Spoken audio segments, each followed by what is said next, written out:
friends. Welcome to Virtual Strangers 135. I'm your host, Wes. With me, as always, are my good friends, Eric. How's it going, friend? What's up, fellas? And my good friend, Ruuts. Ruuts, did you know, man? We have a birthday today. We do. Is this the birthday? Like the official, the fish? Well, then I don't know what you're thinking. Probably not what you're thinking. But we do have a birthday, and I would be remiss if we didn't kick off this week's stream by shouting out what we have referred to many times as the best game in VR, period, bar none. The Walking Dead Saints and Sinners turns 2 years old today, Ruuts. What an excellent game, huh? Wow, 2 years. Oh my God. Has it been that long? That's crazy. When is the sequel coming out? Walking Dead Saints and Sinners 2. I don't know. It's sometime shortly after the co-op update, I hear. It's coming. Yeah. 2 years old. I cannot believe it's been 2 years since that game came out. It's insane. I thought you were saying it was the 2 years of Virtual Strangers or something. I thought I missed something. Derail, or no, I guess Gamertag says he loves your background mash. It's cold here, GT. It's cold here in LA, in 1980s LA after the fall of mankind. And we're going to kill lots of snowbreed soon. Yeah. Ooh, snowbreed. Snowbreed. They're here. Found some juice, guys. Hello, GT. Hello, friends. Hello, one and all. Dudes, we have a lot to talk about this week. Like, I was expecting things to be fairly quiet when I got up and started putting the show together this morning. Not the case at all. You would think that it was like May or something with all of the stinking news that's coming out on a minute-to-minute basis. Like, it's hard to keep up with it all. Yeah, that's crazy, right? This is supposed to be a slow time, right? This is supposed to be a slow time of year. We're supposed to take a break, take a breath. Not anymore, man. Everybody. This is my thought. We're in a different territory on almost every level, right? And so we should expect different things. So it's a new world, unprecedented in all facets of life, including gaming. And a moment ago, well, let's talk about this. I'm sure you guys caught the news this past week that Microsoft has picked up Activision for something like $60 billion or something like that. That's crazy, right? Oh my God, it is crazy, and people are panicking, right? Like PlayStation fanboys are panicking, VR people are panicking because there's a lot of big franchises included in that, and they just picked up Bethesda a few months ago. So like Microsoft gobbling up a lot of like beloved IPs and really just, using the big chip stack to revisit an analogy we took on recently. Like Microsoft's using the big stack to push everybody at the poker table around right now. And I say, good on them, man. At least they're making an effort. A year ago, we were criticizing them for not ever trying to do exclusives and for not trying to kind of live up on the software end of things. And, in typical Microsoft fashion, maybe a little late to the party, but better late than never, in my opinion. Oh yeah, that's crazy. You know what's funny about it is that, like you were saying, that there was just not even. I've been telling people like for the last year, PlayStation 5, they've got all the IPs, right, all the exclusives, and they still do have amazing ones. I'm not knocking everything that PlayStation has, but now Microsoft can also say, well, we got exclusives too. Now we don't know what's coming out. We don't know what's been in the process of coming out. One of the things that I did think is cool, and it kind of goes along the line with what we talked about a while ago when Microsoft came out and said that they weren't going to worry about the hardware. They were focusing on the software. And now they're buying up all these companies. So it seems like and you guys can correct me if I'm wrong, but we've entered a different time on a lot of different levels. And I'll go with Call of Duty as an example. A couple years ago, the thought of ever playing cross platform was ridiculous. Xbox and PlayStation together, that's never happening. I've heard people say it. And it's happening on a lot of levels. I think they're kind of merging into this one this one world thing, this one thing where everybody's going to be doing everything instead of you know, all of the exclusives. That doesn't mean that there won't be some, but I think that most of these beloved franchises are still going to be out there. It just means that Microsoft's now in control. So I literally thought they were. I thought kind of they were going to go away. I really did. I mean, you had heard so little, and they had such lack of fanfare for their new system that I was like, man, Microsoft might just die out. You could just see the Xbox and that whole gaming side of Microsoft just go away. And when they bought Bethesda, and then now with this move, I mean, they are putting their cards, like Wes said, they're putting their chips on the table and saying, here is our move. We are not going anywhere. And their service, their gaming service, their Xbox Game Pass is better than PlayStation's. It's a great thing, and people are buying it. And people are paying for it. So they want that software to go on that Game Pass because it's great, man. And I think streaming service is going to be the wave of the future for these games. So, yeah, I mean, if they would just get some freaking VR, I would be all in behind Microsoft. Well, it's coming. It's coming because, you know, like I said a moment ago, Microsoft typically fashionably late to the party on just about everything. And we're on this show Sunday after Sunday, week after week, looking at headlines. And every week, there are headlines that point to the VR race. Like everybody's getting in now. And I think that Microsoft is going to be just another one.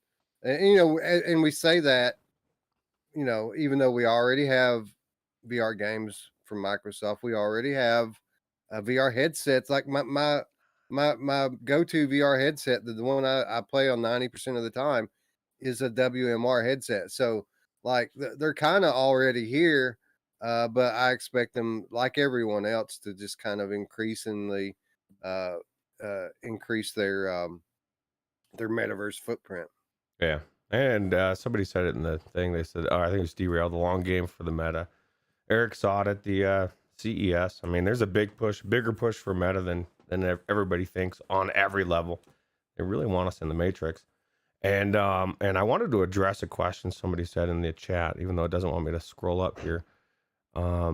Reggie wanted to know what's the key to a good-looking beard, Ruuts. Just don't touch it. Don't. I mean, I could probably adjust. I'm just letting it grow, and I'm not touching it at all. And I think that's the key. So it's also the key to raising. Never mind. I was going to make a terribly tasteless joke, but it's a little early in the show for that. So we're going to think better of it. Kyle Kitching says $69 billion. Nice. Yeah, it was like $69 billion.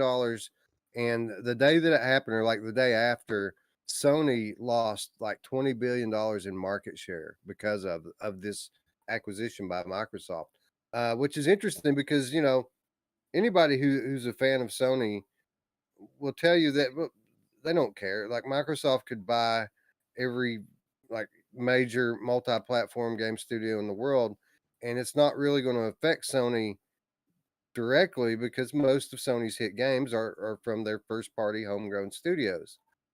With that said, you know, there's a lot of big selling multi-plats on Sony, and the fact that they lost so much money in market share is going to force them to kind of jump in this game whether they want to or not, which is exciting because, you know, competition always is good for consumers, and it makes you wonder, you know, who are they going to pick up? Are they going to pick up Ubisoft?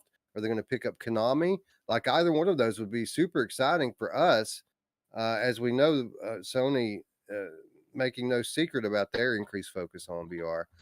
So exciting times ahead.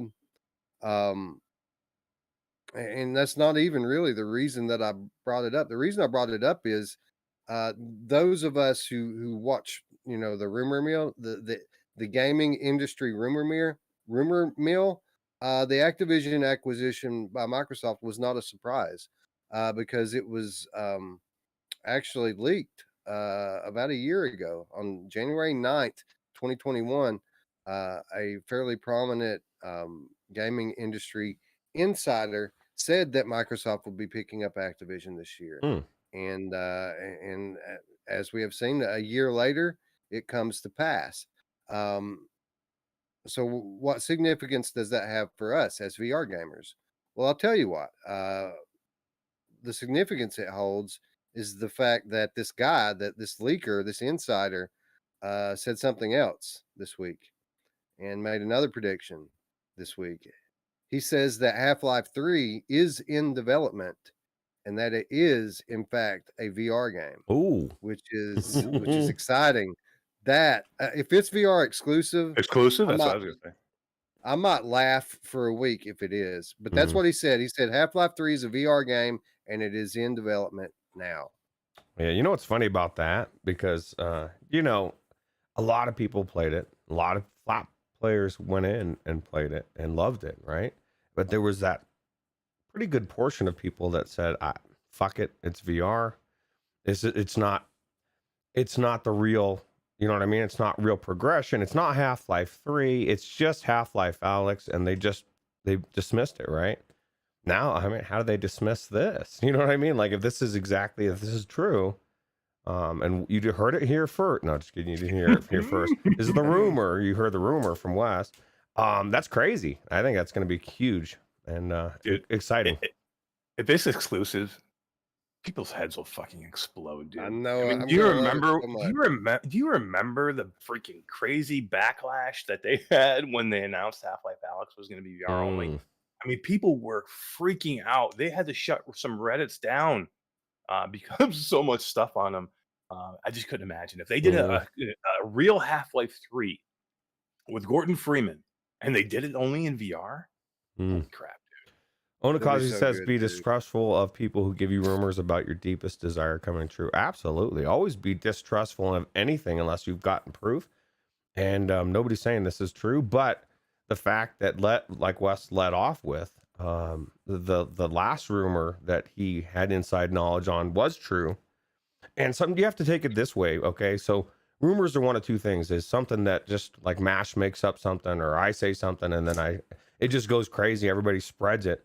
Or somebody's on the in and they're allowed to let a little bit out, right? I mean, or I just not, obviously he's got an in from what I think, so we'll see.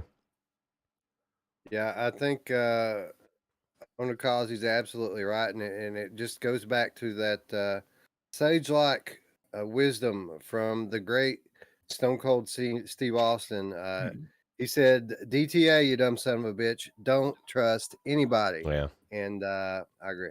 Yeah. Well, it's always fun to talk about it, as long as people's speculation don't turn into expectation and then disappointment and then rage.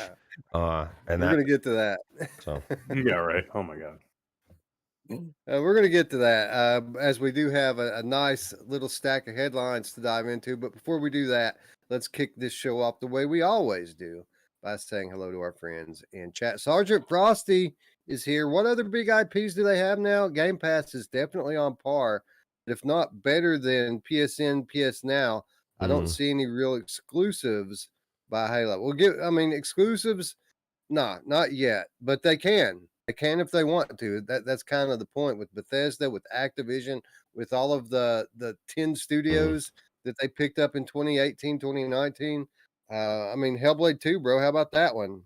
I think MASH nailed it more than anything. We're going to see a lot of these IPs, but like this Game Pass is a lot bigger. Even just the fact this whole Hitman 3, the last 3 or 4 days, most people have been playing it for $1 or for the small amount of $10 or whatever their thing is, right? And so having all of these IPs now, they can add them all, or they can add any amount. They can switch them up.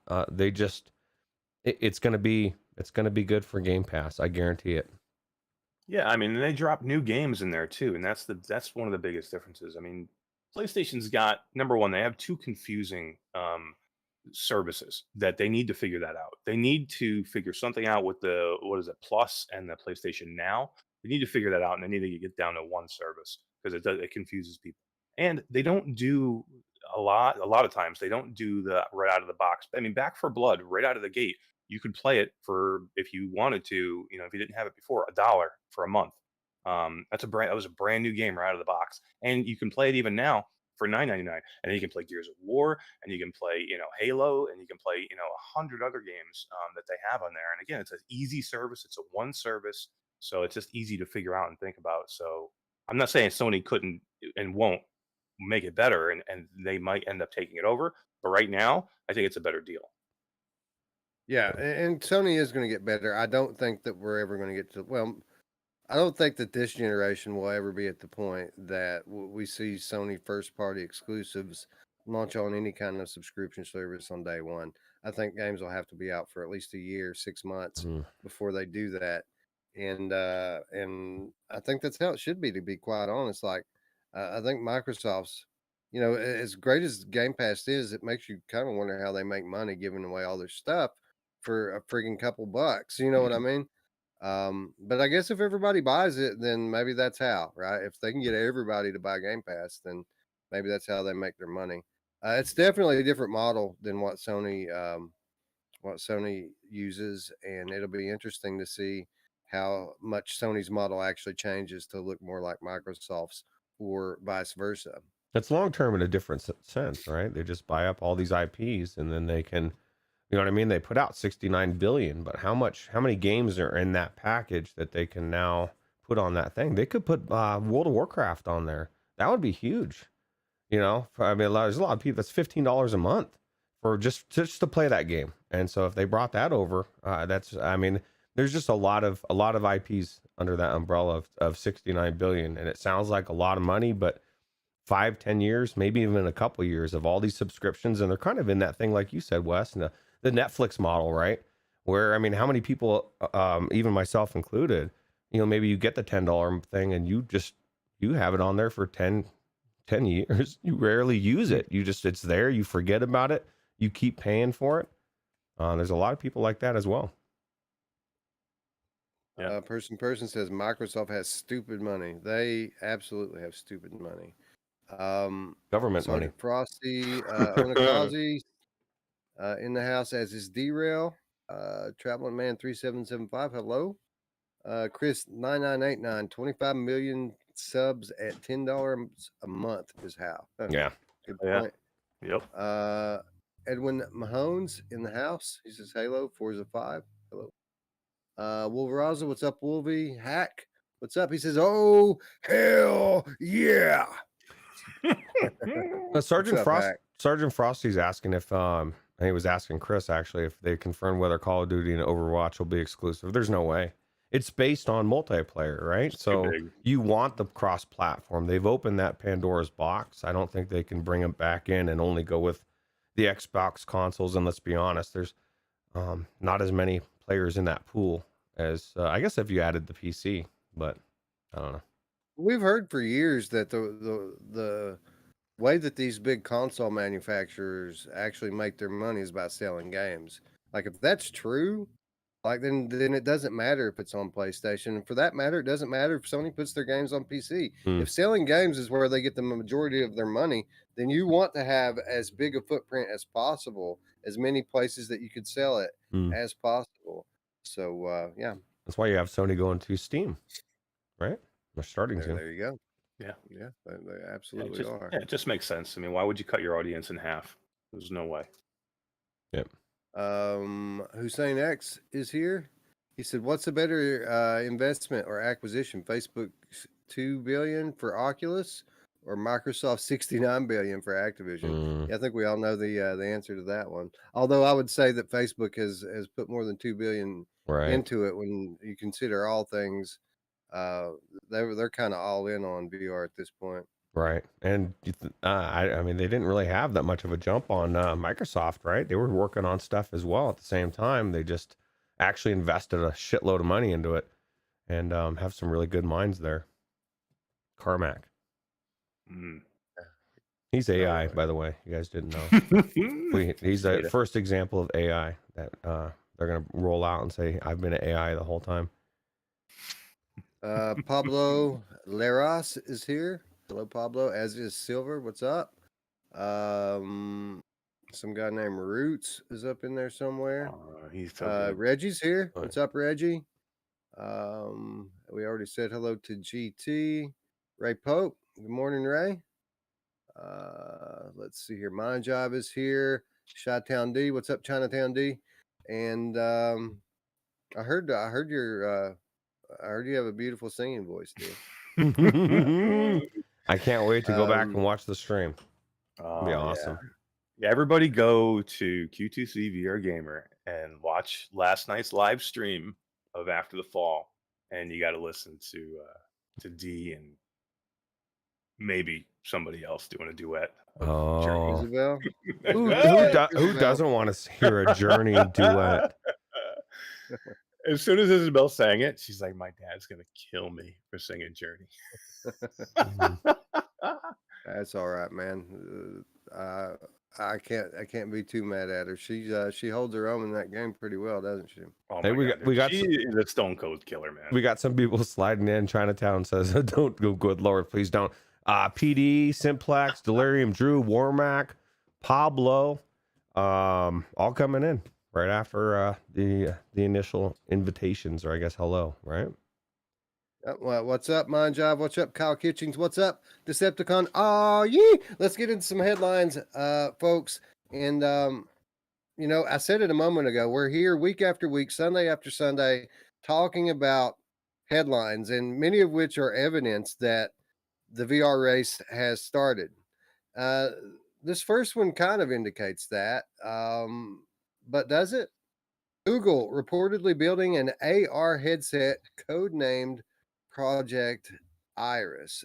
So we all wondered when Google was going to, throw their hat back into the ring with regards to the metaverse, and here it is. Apparently, in 2023, I think they said, or 2024, we could see this brand new headset from Google. And yes, the headline does say that it's AR, but if you read the article, this isn't like a see-through Google Glass type of headset, but rather this is something that uses cameras for pass-through and is going to use that video signal to give us pass-through based AR. So technically, in my book, that's a VR headset, right? Am I wrong? Is it going to be attached to something? It looks like, right? Is that the second? Oh, that's Magic Leap. Yeah. I mean, that's what it sounds like to me, right? I don't like the cameras aren't taking pictures of everything around you, are they? Maybe. Maybe. Most of these glasses, when they say AR and VR, they usually, like the ones I saw at like the show at CES, they have some type of way to either be an AR glass where it's see-through and clear that you're seeing images over, but you can close them off. They have like blinders that you can put on them that put you in a more virtual reality where you're closed off. So you can kind of do both. So they all had like shades that went over them, or they had clip-on pieces or magnetized pieces that went over them that basically brought the outside world away from you if you were going to go into true VR. So even a lot of these companies that are saying AR or XR are still doing virtual reality, just they're not openly saying virtual reality. Right. And that's kind of the thing here. It's all XR. Like we've said it for years. By the time AR gets good enough for mass adoption, it's just going to be another feature on a all-in-one headset that does VR, does AR, does all of it. And I think by the time we actually see this Google device, I think AR is probably going to start to become a pretty big deal. Yeah, 2024, right? It's slated to arrive. We're not that far away, man. Like I feel like I think we're already almost halfway, or almost most of the way through January, right? Crazy. Yeah, time flies, bro. Yeah, time's flying, and I'll tell you what, that's a good thing when it's winter, and it sucks when it's like nice out and you want it to slow down. It just keeps flying. Yeah. Yeah, well, I mean, how could time not fly with this? With what we do, like with all the games and all the stuff that we're constantly working on. I think we do it to ourselves. I think if we had more simple lives and just sit around meditating all the time, that time would probably drag a little bit more. But our lives are so awesome that that the time actually just flies by, even when it's cold and snowy and shitty. The time just goes. Yeah, especially where Mash is at. A lot of snow there. Oh, How my cool would God. it be if a snow breed just came behind it, Grab me. Mash, grabbed him and ripped it through? I'd be like, dude, I need to get whatever you did, Mash. I need The to. best, It's the best green screen ever. of the best green screen ever until I realized that it was really happening. The upside down. Be crazy. It's great. Anyway, Google, just the latest of the big tech companies that are throwing their hat in the hardware ring with regard to AR, VR, XR, whatever you want to call it. And just further evidence that what we've been saying is absolutely true. The VR rush is on. The time is now. And these next couple of years are going to be looked back at as kind of the golden age for the tech that we all love. Yeah. I mean, it's just going to fly quicker and quicker technology wise as well. We're exponentially, it's just hitting that time where, you know, the next iteration, who knows what the Cambria, when it all comes out, or I guess whatever's not been announced. I don't think the specs have been announced for Cambria yet, have they? Right? Just kind of. Not all of them, just a few. Yeah. So, I mean, Sergeant Frosty says, time flies. Sometimes you find yourself watching West Stream at 4 a.m. oh, That's God. when I get started, bro. I start at 4 a.m. That's crazy. I never get to see it because it's so late, and I've been going to sleep so early and waking up. But when I wake up, it's like 5 a.m. And by then, I think you're done, right? Usually. Yeah, 5 a.m. your time? Yeah, about 5 a.m. I typically start around, well, I mean, I try to start around 12 or 1, but lately things have been kind of coming up that pushes it back, and I start around like 2 or 3 my time, which would be, 12 or 1 your time. And it's a work night for you, so obviously you're asleep. I think I'm going to do Valheim this week, guys, because we're going to be talking about it on Wednesday. And I started on it like last Wednesday, right after the show. I went in and modded Valheim and put an hour into it. And this is not a game that you can just play for an hour and have it. I'm coming to realize you got to. It's a survival game, wah, wah, wah, wah, which means you got to put some time into establishing yourself, establishing your character, and progressing a little bit before you even get to the good stuff that people rave about, which kind of sucks. But what that means is I'm going to have to put some time into it before Wednesday, more than an hour or two, which probably means that I'm going to end up streaming it on Tuesday night. So those of you who are interested in that, make sure you've hit the button and the bell if you haven't already. Yeah. Because that's probably what we're going to do this week. That's multiplayer, right? Is it? I don't know. I thought that was the whole thing, is that it's supposed to be a multiplayer game, and that was the whole shtick of it. It's an open world, so you can get in there with everybody. You can. I don't think there's I mean, there's got to be servers for it, but I'm not sure how that works. But yeah, I mean, there's large groups of people that play together. I know Radio Ron's gone in with his friends. My thing is I don't mind doing all the tedious bullshit if I'm hanging out with my friends, right? Then you're hanging out with them for a few hours. It becomes a treat if I'm hanging out with Mash and Wes as I'm collecting sticks and I'm not in a song. You know what? I think you are right, because the options when you start your game, they give you the option to start a new server, and that's what I did, because I anticipated that I might have people in there with me. So you're right. I think it is multiplayer, but I can tell you to start off. I mean, if you're just going to check out the first hours of the game, then let me save you some trouble right now. It's pretty much Minecraft. It's pretty much Minecraft. You're building stuff up, you're crafting things, you're roaming the landscape looking for crafting materials and trying not to get killed by the things that are roaming the forest. This is not what I'm interested in. This is not why I want to play Valheim.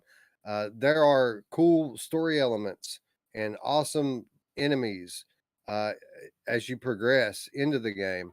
But in order to do that, you have to learn how to survive. You have to learn how to eat, drink. You have to build shelter, stuff like that first. Ruuts is going to hate it. Yeah, it's going to suck. But if you can do it with a friend. But if I can catch like Wes on fire or do something fun like that, you know what I mean? Then I'm all for it, bro. Like can. after I finally figured out the game a little bit and got my footing in it, started to build a shelter and finally had enough wood to craft a club and an axe and protect myself. The way that run ended was I caught myself on fire and died. See, that's the whole thing. You have to be able to catch people on fire, otherwise it's pointless. It's just insignificant.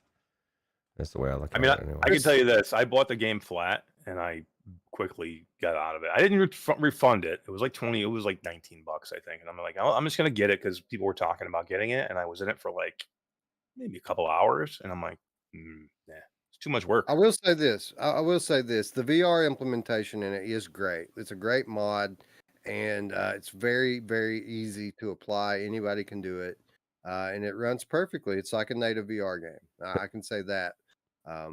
They fixed it since Mash has played it, probably, right? Well, they just Mash, updated it. talking last week. shit about it. How Yeah, dare you, I Mash? never played it VR. I only played it dare flat. you. I only played it flat. It just but that's why I'm looking forward to doing what we're doing this month, because it's going to make it better being in VR. So something that I don't really care about flat, there's a good chance that I'm going to enjoy it, in VR. Chris Richardson asked if somebody banned his post. I don't know what you're talking about. I was bro. all didn't ban I it. was all I over looked. that shit. No, I have no idea what I was. I even scrolled back up. I looked. There's nothing that's. I was in the process of making Michelle Dillon a moderator because I realized she's not a moderator, and I'm like, what the hell is wrong with us? What are we doing here?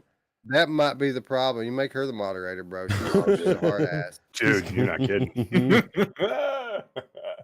She's addicted to it, Master. She's banning these fools. They better not. She's so good. You better not give people unsolicited advice about their children, bro. Oh my god, they're gone. Yeah. They're gone. We went from a group of 155 down to about 35,000. Hey, you got to trim the fat, dude. That's the way I look at it. Hey, she keeps us all safe. Yes. Well, now she's going to keep virtual strangers safe as well if she chooses to, but she'll have the option. Hell yeah. Chris 9989 says, "Is Valheim better than Song in the Smoke?" And I'm going to say the jury's out on that one because I haven't played enough Valheim. Forest, they're better than the Forest. But as a single player VR game, it's nowhere near Song in the Smoke yet. How about the Forest? Because that's a very similar game, right? Except for it's story based. And is this not story based or no? It is. Somewhat, it is. yeah. It's a bit of is it procedural? I think it's kind of procedural map, but there are story elements and stuff that do come into play after you establish yourself in the world. All right, we're You playing have bosses to battle, and you have there's a lot of bosses to kill, and a lot of bosses to battle. There's a lot of areas to explore. I mean, it's very open world, but there's definitely progression. I'm quitting my job on Wednesday, and I'm just going to play Tuesday night with Wes on his stream. Sweet. I'm in. I guess I can play. Never mind. I can play without quitting my job. Maybe I just go take a nap or something, then wake up. Well, if you guys want to stream it earlier in the evening, I mean that we can do that like during the business hours, and then I can stream something else later. Yeah, I definitely want to get in there. I'll just have to pick it up because Mash sold or maybe we split stream. Oh, that's a different conversation. Oh yeah. Yeah. Anyway, let's move along with these headlines. Our friends at nDreams, big news from our friends at nDreams this past week as they announced a brand new VR studio, nDreams Elevation Studio, that its sole purpose, guys, is to produce AAA quality VR games. This studio will be headed up by their art director. He's also kind of the creative force behind Phantom Covert Ops, and they're moving on up. When we talked to Andreas Ullison on location, we talked about how certain studios are separating themselves from the pack and expanding, publishing, branching out, having different studios for different things, and nDreams obviously becoming one of those studios as they've now. This is the second time in as many years that they've expanded, and the fact that they're focusing on AAA VR, I think is it's kind of a big deal, right? Yeah, absolutely. Chris on 9989 says it's exciting, an actual VR dev going AAA, and they absolutely are, and it's exciting. Maybe we'll get a Fracked sequel. Do you think? Maybe not. Well, here's the thing, right? Like games like Fracked, games like Phantom Covert Ops, in terms of quality, they're already AAA quality games. The problem with both of those games was the same thing. It was scope, right? Like we played those games and we're kind of like, that's it. It's done now already, really. So hopefully, with the foundation of nDreams Elevation Studio, we'll get games now that are on that quality level, but now are 15 hours, right? 20 hours. This is what we want to see from them. I want sequels from them, and I want longer games from them. And with the kind of investment that's going on right now in VR, and obviously within Dreams as well, I think that's exactly what we're going to get. Yeah, absolutely. Alex VR says he wants quadruple A quality, and I'm right there with you, Alex. But this is my thought. Once AAA fully goes into VR, that will become quadruple, right? Because now you got the immersion of being in there, and then everything that AAA has to offer. So it's probably gonna be PlayStation VR too, right? With the eye tracking, the extra buzzing in the head, and just everything that goes with it. The new next level controllers. Hussein Nick says, hopefully nDreams don't just prioritize PSVR 2 when it comes to AAA games. Well, here's the thing, man. One, you have to have capable hardware to play these types of games. And two, you have to have a big enough install base to recuperate the type of investment that's needed for these types of games. So you got to have players is the point. And I'm sure if a lot of people into PCVR, then they'll prioritize, PCVR as a potential place to publish these games. But as for the shorter term, the next few years, I got to imagine PSVR is going to be where it's at with regards to these type of games. Yeah, but AAA doesn't have to mean PCVR only or PlayStation only. You could have a AAA game be a standalone Quest title. Why not? I mean, not only. I'm not saying only, but I mean, a Quest title can be a AAA game. These developers have to put the time and effort into making them. We've seen it happen with Saints and Sinners. That's not a AAA studio, but that's a AAA game all the way. So it can be done. They just have to put the time and effort into it. And this is a big deal because when you get companies like nDreams making a AAA studio, this is going to force the hand of flat AAA companies having to get more into VR, and that's what we really want. Yeah. Why bother? With regards, I was going to say, why bother with 6-minute abs when you can do a 5-minute ab program? Is what Onakazi says. I was just thinking that. I'm not exactly sure where that fits in, but it's like you read my mind, bro. I'm going to 5 minutes after today. Yeah, me too. Alex says PSVR 2 will reign over the 7 kingdoms for many glorious years. That's true. Although we did just before you got here, Alex, we're talking about Half-Life 3 VR, and I think obviously, as is always the case with Valve, they wouldn't be launching a title like that if they weren't pushing the envelope with regards to hardware as well. So I'm sure that everybody's going to want to play Half-Life VR, but you're going to have to buy the new Valve headset, which has BCI technology built right into it, so that you can crush cans with your mind. Who doesn't want to crush cans with your mind? You guys don't do that already? No. Well, my favorite thing I want to get the Elon Musk VR chip, right? Like I said before, the one that you go into VR, you really feel like you're in the VR world, and then you come out, but you never really came out, and you never really come out. You're just in there forever. And who doesn't want the headset that burrows into your head when you put it on, right? Little drills come out of the side of the headset and drills into your cortex. Can you go back to 2019 forever? Sure. But dude, that'd be awesome. Maybe we could go back to 1985. Yeah, I was gonna say I might go back a little bit further. Yeah, that'd be cool, right? You could change the time, whatever year you want to change it to. That'd be cool, man. If I could go back to 85 right now, we'd take state. How much you want to bet I could throw a football over the mountains over there? Oh, that'd be cool. Anyway, Alex says Orange Box 2 will come with Alex and Half-Life 3 VR. I would think, in all seriousness, I think that Half-Life Alex on consoles is a probability. Hmm. I don't think Half-Life 3 VR will launch on anything but PC for a couple of years. Because again, if they're launching that, it's because there's going to be a big jump in the tech, and well, maybe it's meant, it's built around stuff like haptics and eye tracking. And if that's the case, then yeah, maybe we see an Orange Box 2 on PlayStation that has both titles. But I'd be surprised.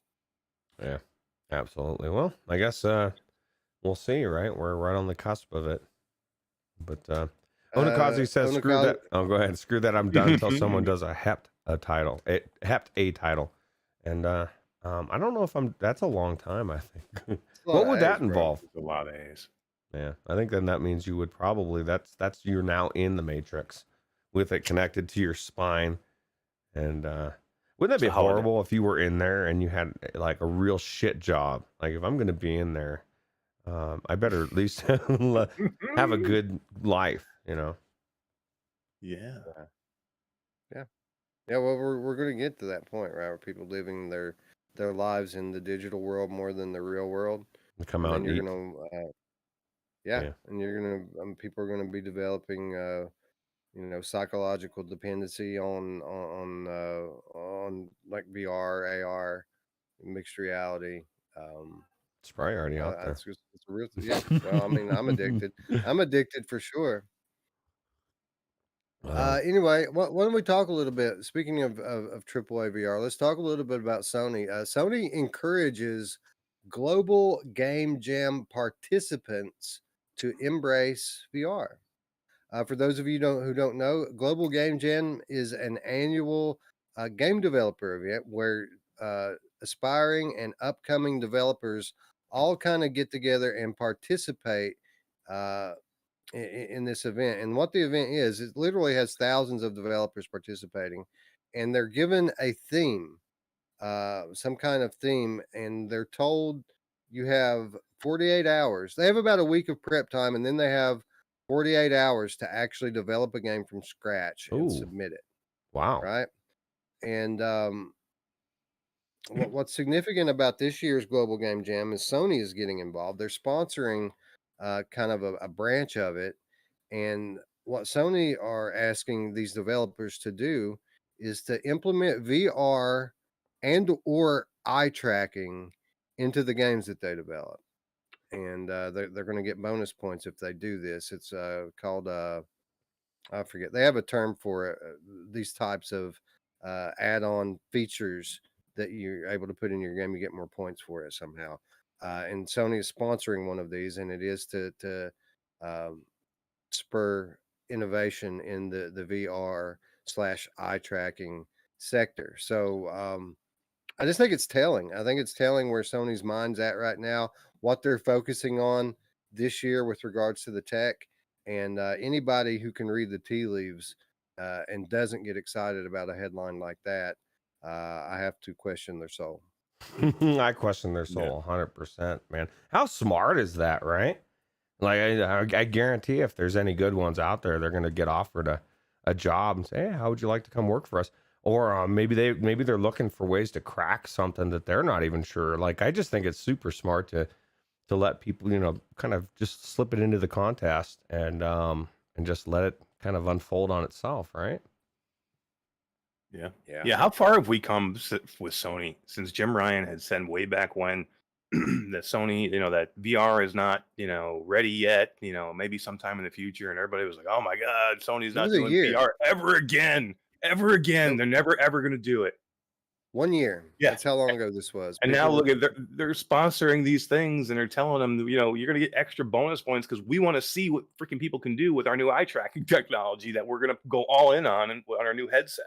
Makes you wonder, like I think not everybody, we're not the only ones. MASH wasn't the only one that saw everybody's reaction and how big this push for the metaverse was. And companies that you would never even think of that were pushing for the metaverse, right? I think a lot of companies, their eyes open that the powers that be, they're pushing for it. You know what I mean? Like It's opened my eyes. That's why I kind of roll my eyes. Not that a lot of the thoughts in the community aren't warranted, and to some respect, as far as being afraid of this or being afraid of that. But my eyes were open that there's a mass push now that was not here even a year ago from a lot of companies. This metaverse, they're pushing shit fast. We're gonna stop seeing the half-ass stuff. You know, you still have some of the half-ass indie stuff out there, but I mean, it's gonna be like, I think we're gonna push faster than we even think, and things like this show me that Sony's on board, and they're now pushing for things that even last year they weren't pushing for, because their eyes are open as well. And I just think it's a good time for VR. So A great time for VR. But Cylon, gracing us with his presence, says PSVR 2 has a wire. VR will burn in a dumpster fire now. it's done. It's done. done. It's over, guys. It's over. Oh yeah. No. How are you, if you're a PC VR fan, how do you not jump into the PlayStation ecosystem right now? Because it makes no sense. If you're like, look, standalone is not for me. I hate standalone. It's evil. It's evil VR. I want nothing to do with mobile gaming and a VR headset. That's fine. But you cannot say that and then on the other side of your face go, PlayStation VR is not a place I want to be. Because guess what? Everything you want out of your PC VR is going to be on the freaking PlayStation platform. You need to go there. That's where you need to be. What is the big deal whether you're playing on a $1,000 computer or a $500 PlayStation 5? What the frig is the difference? PC Master Race, bro. That's all it is, dude. That's all it is. I don't get it, man. Why? I'm not married to my computer. I don't need to I'm not going to enjoy VR because it's not on my computer. That makes no sense. I'm married to my computer. My enemy's enemy is my friend, right? And I've seen a lot of PC VR Master Race people warm up to the idea of next gen consoles since Quest came along, right? Because now everybody's kind of pointing at that like it's the weak link. With that said, obviously we're only scratching the surface of what's capable of standalone, and there's going to be a new headset every 2 years that's more capable than the last one. So the future for standalone's bright. I mean, who doesn't want another version of Skyrim on standalone? I mean, I've always wanted to play Skyrim with cell shaded graphics. So how about you guys? Yeah, absolutely, for sure. Hell yeah, we can't wait. No, but seriously though, like Scion, for example, says I'll be tempted to get a PSVR 2 unless PC VR gets all the Sony exclusives, which we know is not going to happen, not at least for some time. So I absolutely think Scion's going to have a PSVR 2, and Jarillo will too, and probably Main Fan and all of these PC guys are going to be jumping into the tethered PSVR 2. My thing is, I would just pick it up now. Pick up your PlayStation now, and pick it up, because I guarantee, at least try it, and then you can sell it or whatever. I don't know, man. This is the thing. I don't think it's gonna be really easy to get. Just like everything else, it's gonna be limited for a bit, even though there's not that many people buying it. You just don't want to be on the other side of it saying, fuck, I wish I would have got it, and now I'm at Best Buy on the website refreshing, because people are frustrated with that now for the PlayStation 5s in general, for Xboxes and other stuff, video cards. It's still happening. So yeah, I mean, I'm a fan of VR. I don't care what that's all it is. Do I need to be a fan of PC? Do I have to be a fan of PlayStation 5? Do I have to be a fan only of the Quest? Why can't we all just be a fan of virtual reality? We love virtual reality. How we consume it doesn't really matter. How you consume it doesn't give a shit how you consume it. We don't have to stake our fence post under one flag. Why? It's like heroin. It doesn't matter how you consume it. Just give it to me. How do you feel cool if you're not excluding other consoles? I don't get it. Oh, that's true. Isn't it enough that we're excluding all flat players? It's not enough. It's not enough that we look down our nose at flat players, but then when the flat players look down their nose at VR, we're like, how dare you? I just want a good game. I don't care what console, if it's flat, if it's VR. I just want a well-made game that makes me have fun, and it's just like the Hitman game that we're about to talk about, right? Yeah, I was going to say, Ruuts, like I totally understand your viewpoint, even though I don't quite share it to the extent that you do. That there are certain things you can only get with flat, and you're not going to exclude yourself from playing flat games. I agree with that to an extent. Obviously, I love Returnal, um, but if you give me the option of being inside the world versus outside, and I'm not talking about all the other VR AF features, just presence in the game alone. If I have the presence or the opportunity to be in the game or out, I'm going to choose to be in it 10 times out of 10. And I feel like most VR enthusiasts, up to a point, up till now, have kind of agreed with that viewpoint. But it's been an interesting week, guys, as Hitman 3's PC VR support is, quote, pretty janky right now. And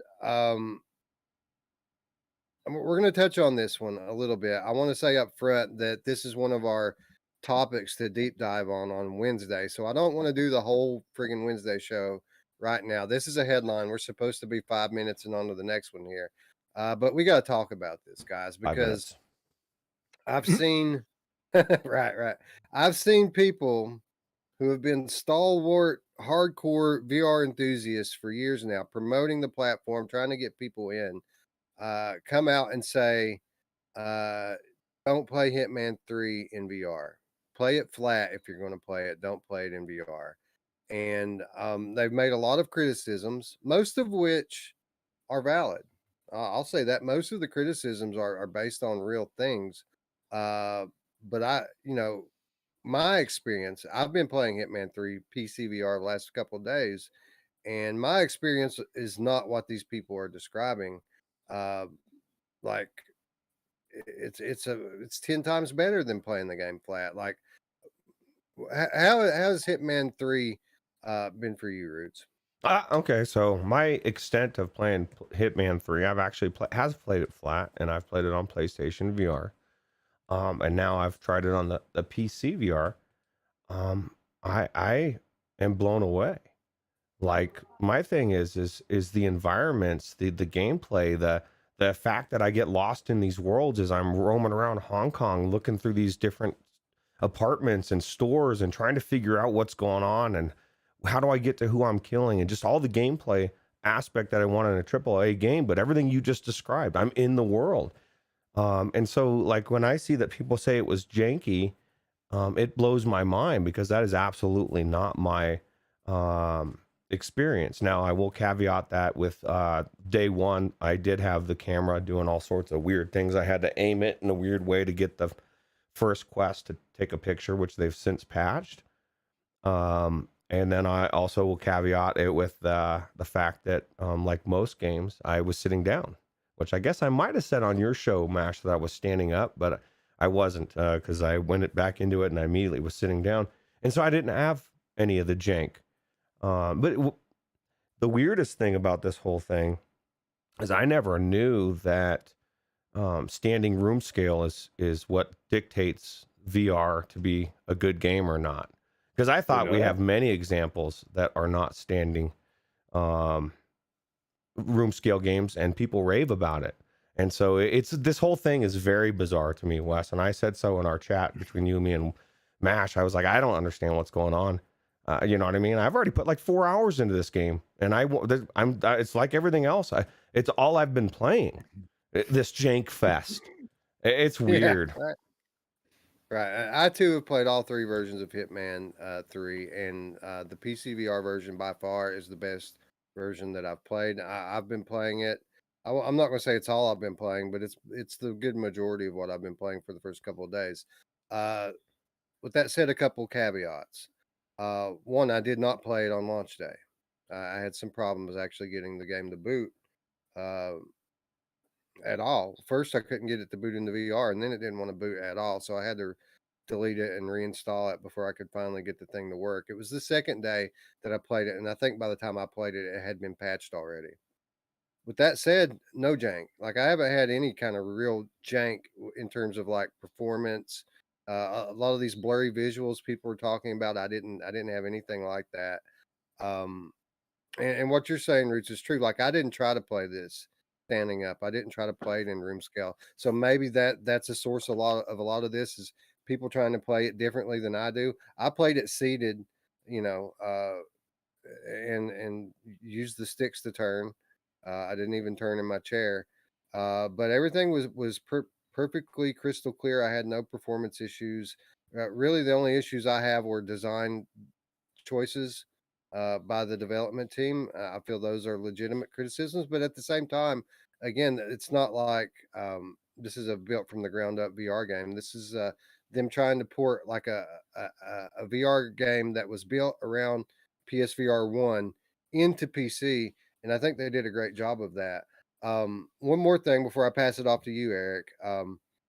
You know, people are probably going to point out that I have a very powerful computer. That might be the reason why I'm not having the performance issues that a lot of people are complaining about. And that might be true. But with that said, I think that it's important that I point out that the headset that I've been playing it on is the one headset that they specified is not supported. Like I'm playing on my G2 and it works perfectly fine, better than fine. It runs great. So yeah, I don't know why they chose to not support it. Like it works. So I mean, I don't know. I don't know why they listed it as not supported. Anyway, Eric, I know that you did have some issues with it, right? I did. I had, well, number one, I can't play it on Epic. I don't know why. It just wouldn't allow me to play it on Epic. I can't launch it in the VR. It's just my issue, I'm sure, because many people are playing it that way. But I don't know if I have a corrupted file or whatever it is, but it's just not playable. So I've been playing it. I played it originally on Xbox Game Pass, but I do have that. And I had some issues there. Extremely blurry, really janky. You can't hold on to certain objects when you're dragging a body. You constantly let go of it. It won't pull it all the way. It drops it automatically. Now, I said I needed to play this, and that's why I was trying to play it on Epic because there was a patch on the Epic and the Steam version. So I went out and I bought the freaking Steam version for $60. So I'll probably end up returning it, but I wanted to be able to get in there at least and check and see what I'm missing with the Steam version. And I played the Xbox one with my link cable with my my Quest 2, and it was blurry, it wasn't clear, it wasn't crisp, and I was having a lot of the control issues with grabbing things. Mm. I went with my Index to the Steam version, and I had a completely different experience. It Really? was amazing. I don't know, and this is almost never the case. All these companies always get the Index controllers wrong, and you end up having to remap everything. The Index controllers work great here. The sense, there's no grip button on the Index controller, so you're just basically gripping the controller to grab things. And sometimes that can be an issue with games if they're not done right.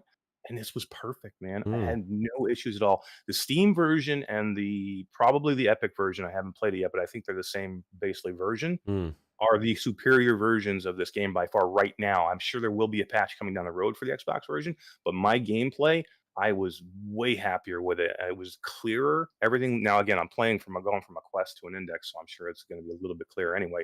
But that being said, things looked a little bit crisper, and the controls were much better. The whole experience for me was way better. And again, there's definitely issues here, which we'll get into issues on Wednesday. I don't want to get into all that now. There's issues here that I have. I have a lot of issues with this game, but I'm nowhere near jumping off a cliff like everybody else. Here's the deal. Garbage time, bro. Yeah, Garbage here's the time. deal. If you didn't like this game as a PSVR 2 game or a PSVR, game, you are not going to like this game.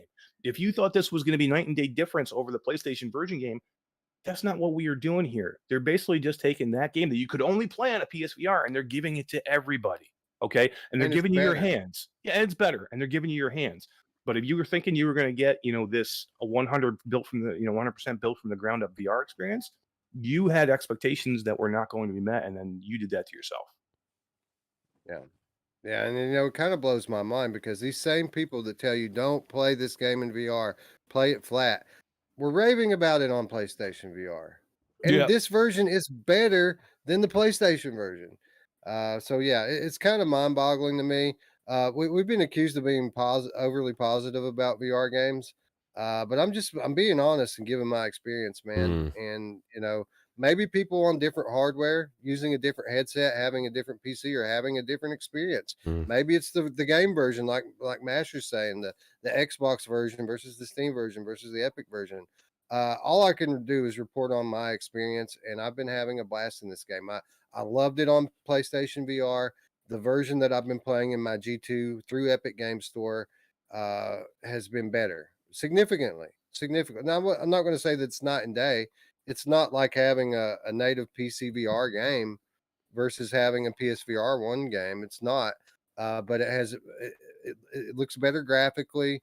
The hand interactions and gunplay is night and day. That's the biggest difference for me. Is like I avoided using guns on the PlayStation version because when you aim with the DualSense, it's just kind of does this, right? It's everywhere. Not anymore. Now you can aim dead down the sights with perfect precision. It doesn't move. You can grab the two-handed guns with your offhand, and it feels way better than the PlayStation version to me.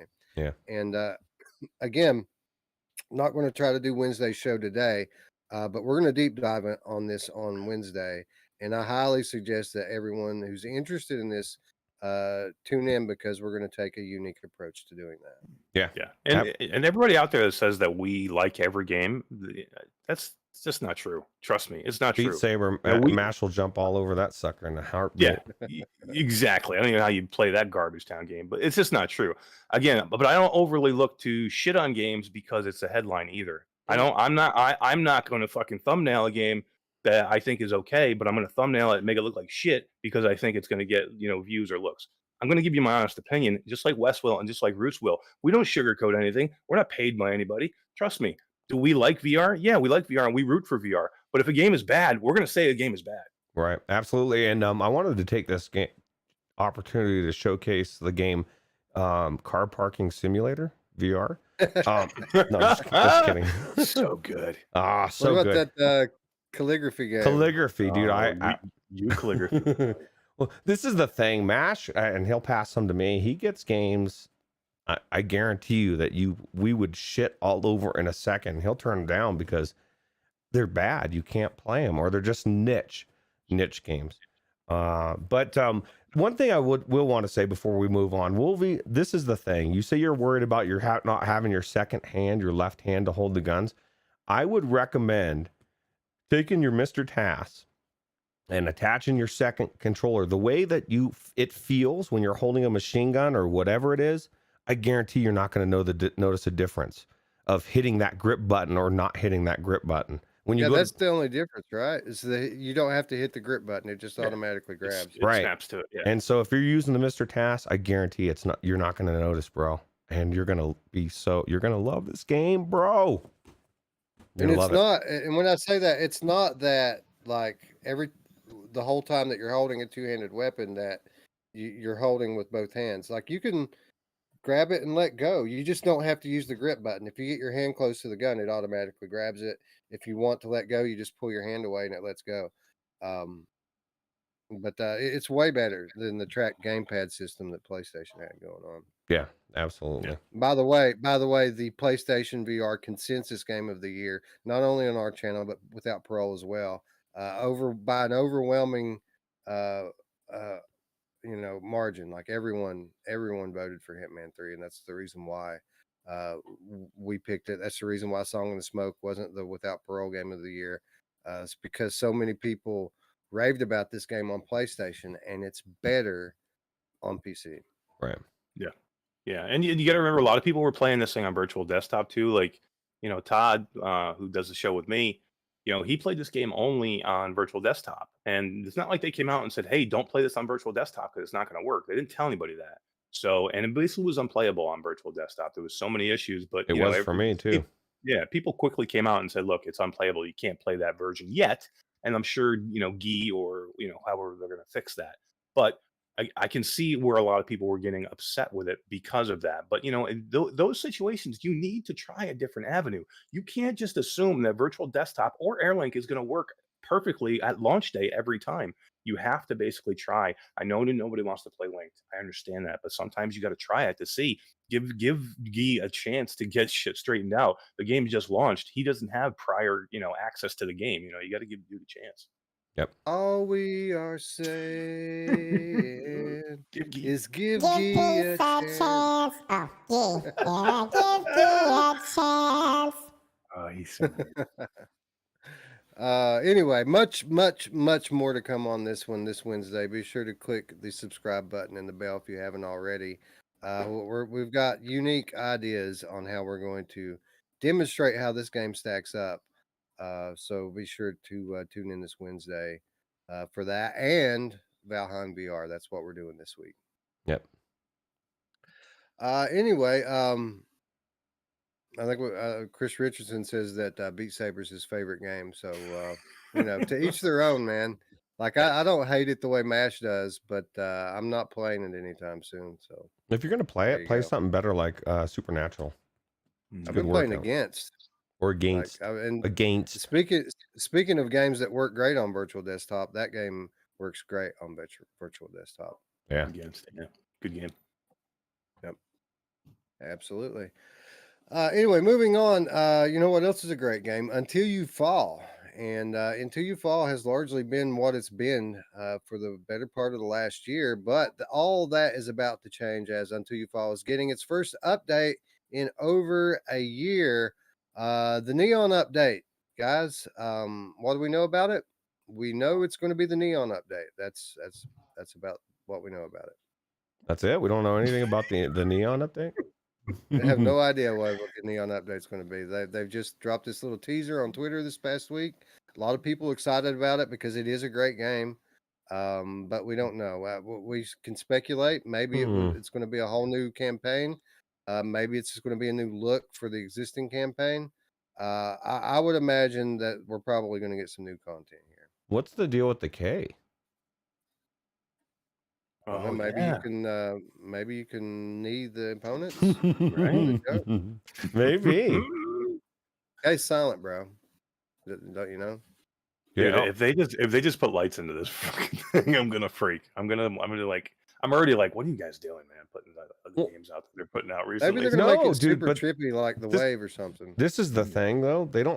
They've got Among Us coming out, MASH. And when that drops and it's real form and it's got real matchmaking and it's what the game was designed to be in VR from the actual developers, professional, it's going to blow people away. Even adults. I know it's a kid-based game, but it's really cool, really fun multiplayer game. And I'm sus of any. But you know what? I think Eric thinks he's better than us. Oh, that's not Chinatown. Super Chinatown D. Well, I'll say this. I think you're better than me. You think you're better than me? Thank you. Better than me. I'll have to switch that. Oh my goodness. Anyway, I don't know, man.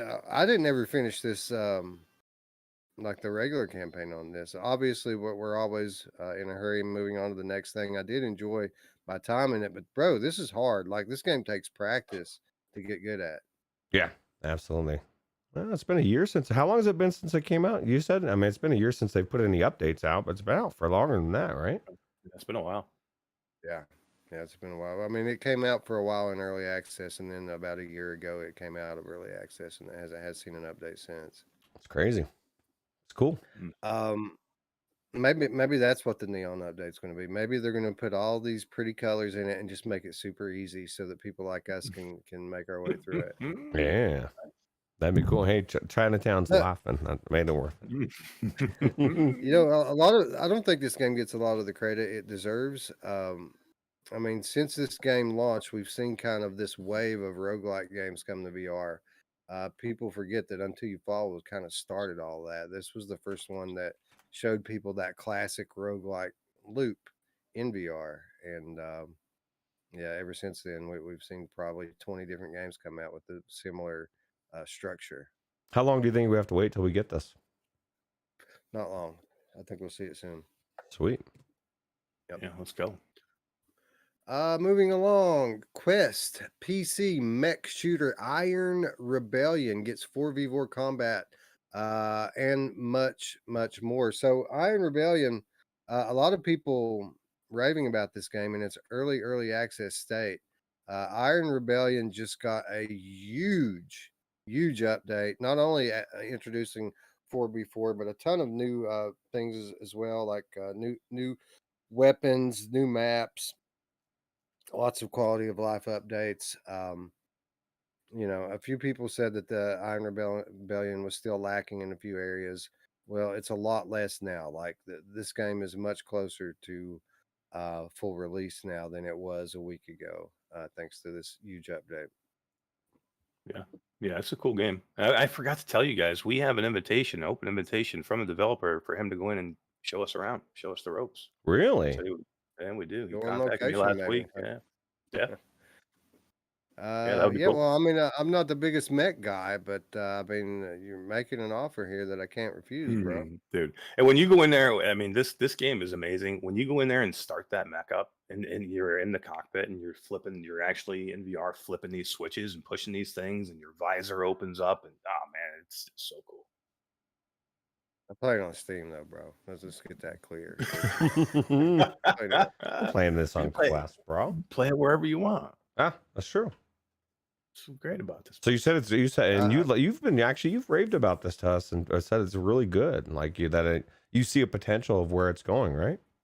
Yeah, it's my only complaint with it. I mean, the visuals are just gorgeous, and the only complaint with it ever, in which he knew it himself, was just there's not a lot there yet. They're working on it. They're trying to make it, give it some content. You know what I mean? And it's a little bit disjointed because the Quest version is only campaign, I think, and then the Steam version is only multiplayer, something like that, either back or forth. But it just needs to be a little bit more cohesive between the two editions, and they got to get some more meat in there, and they're gonna have a great game. Yeah. You know who loves it when you get some more meat in there? My mom! Yeah, Paradise Decay says, you know who else likes it super easy so you can all pass through? My mom! Oh, yeah. She's busy all of a sudden. She was like taking a nap. Yeah. And Scion asks, is Until You Fall a drinking game? Could be. It is here, bro. Yeah, well, After the fall is SD. I know. Well, she's okay. Rumor has it, Mash, that you were peer pressuring her to eat cherry-filled vodka or vodka-filled cherries. Is that true? Hey, I said I wouldn't put up thumbnails to get views, but I am not above getting somebody drunk on stream to get people to come watch it. Hey, post it in the Quest group that says come see Chinatown drunk, and then post it with the link starting at that point, and then they can join in and just check it out. It's Q2C VR Gamer. Subscribe if you haven't already. Absolutely. Thank you. Anyway, Iron Rebellion, huge update. Super cool to see this game coming along and finally meeting some of its potential.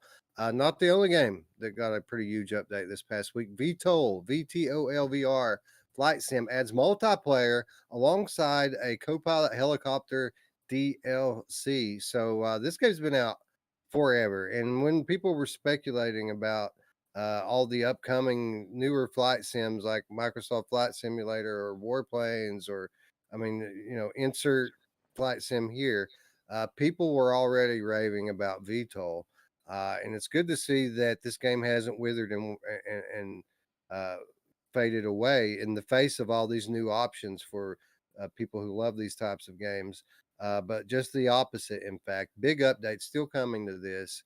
And who doesn't love it when multiplayer gets added in? Like that alone just makes me curious that this might be something I want to check out with a friend. People said that people rave about this game, that love this game. They really rave about it. And I guess it's something that I was just looking at my my flight stick, right? I haven't used forever, thinking this would be a great game to try it on. I believe if it does work on it. So. Chris 9989 says, so that's what the D stands for, Chinatown drunk. She says she was not drunk, she was pleasantly buzzed. That's good. Person says VTOL is better than Microsoft Flight Sim, and this is the thing. The only thing that's cool about Flight Sim, really, realism wise, and then of course you're going to location, right? That places, New York City, whatever. Other than that, I've heard the same thing. So. Yeah, I've heard a lot of similar things as well. It's got great reviews on Steam, or at least it did when I checked it out fucking 2 years ago. Hmm. All right. Uh, but yeah, same thing. A lot of people say that this is a good game. It's one of those things, man, because you never know, because it's from that era of PC VR where, like, you know, if it was people were saying that it was great just because it was PC VR. Like, you know, we had Pop One, and people were like, but Standout, bro, is that the name of the other one? Standout or something like that? Stand Standout, out. bro. You got to pick out Standout. And we've seen a lot of these, you know, flight sims, racing games that are PC VR exclusive games that are kind of indie and kind of been around for a while, and the PC people like, but you can do this, but you can do that, you know, and um, you know, I don't want to go on a hit list of everybody's favorite game, so I'm not going to do that. Mm. But I've always kind of been skeptical about this game for that reason, just because of the boy that cried wolf, you know, and people that say that a bunch of Steam games are awesome when they're just okay. Um, but you know, enough people have said that the VTOL is good that I am moderately interested in checking it out with a friend. Let me be clear. I won't be playing this by myself. But if somebody says, you know, you want to check it out, it's on Infinity, which I'm not saying it is, but if somebody were to say that to me, I would seriously consider it. So it says in the article here, 98% of positive reviews on the DLC. That's out of 268, and they've got a 97% overwhelmingly positive of the game out of 4,500 reviews. It's the 5th best rated VR game on Steam. So I mean, that's got to tell you something about this game. So Gamertag says boring, but GT, but would it be boring with a friend? Like if And you had friends in there with you. let me ask you this too, GT, and this is kind of falling in the same line. And I think Wes has said this about Microsoft Flight Sim as well. It's kind of a flight sim, and it is kind of boring. For some people, they love it. Like Overgees is a huge flying guy, so somebody that loves flying sims in general probably love the shit out of this. And someone like you, GT, or probably me as well, might get in there and think, this is kind of boring. I've played a couple of other games. There was one other game that was free to play that is a flying one that's like with warships and planes and all sorts of stuff. And it was kind of cool. I kind of thought it was boring. But if people love that game, which they do, then it was the best game ever. But I completely kind of agree with you, GT. I probably would think it was kind of boring. But I'm interested in checking it out to see if it's fun multiplayer. Yeah, what was the other one? DCS, I think. DCS, something like that. Yeah, that's played what any of somebody them. said. Yeah. I've played I've one. said it once, and I've said it once, and I'll say it again. I'm not going to go head first, full dive into a flight sim until they give me what I want. Airwolf VR. Yeah, Ooh, that would be good. cool. You know, With Jan Michael Vincent? yeah, with I don't know. Is that a person that is alive? What? Or I don't How know. Who dare the person you? You is. don't know who Jan Michael Vincent is? How dare you? How dare you? Yeah.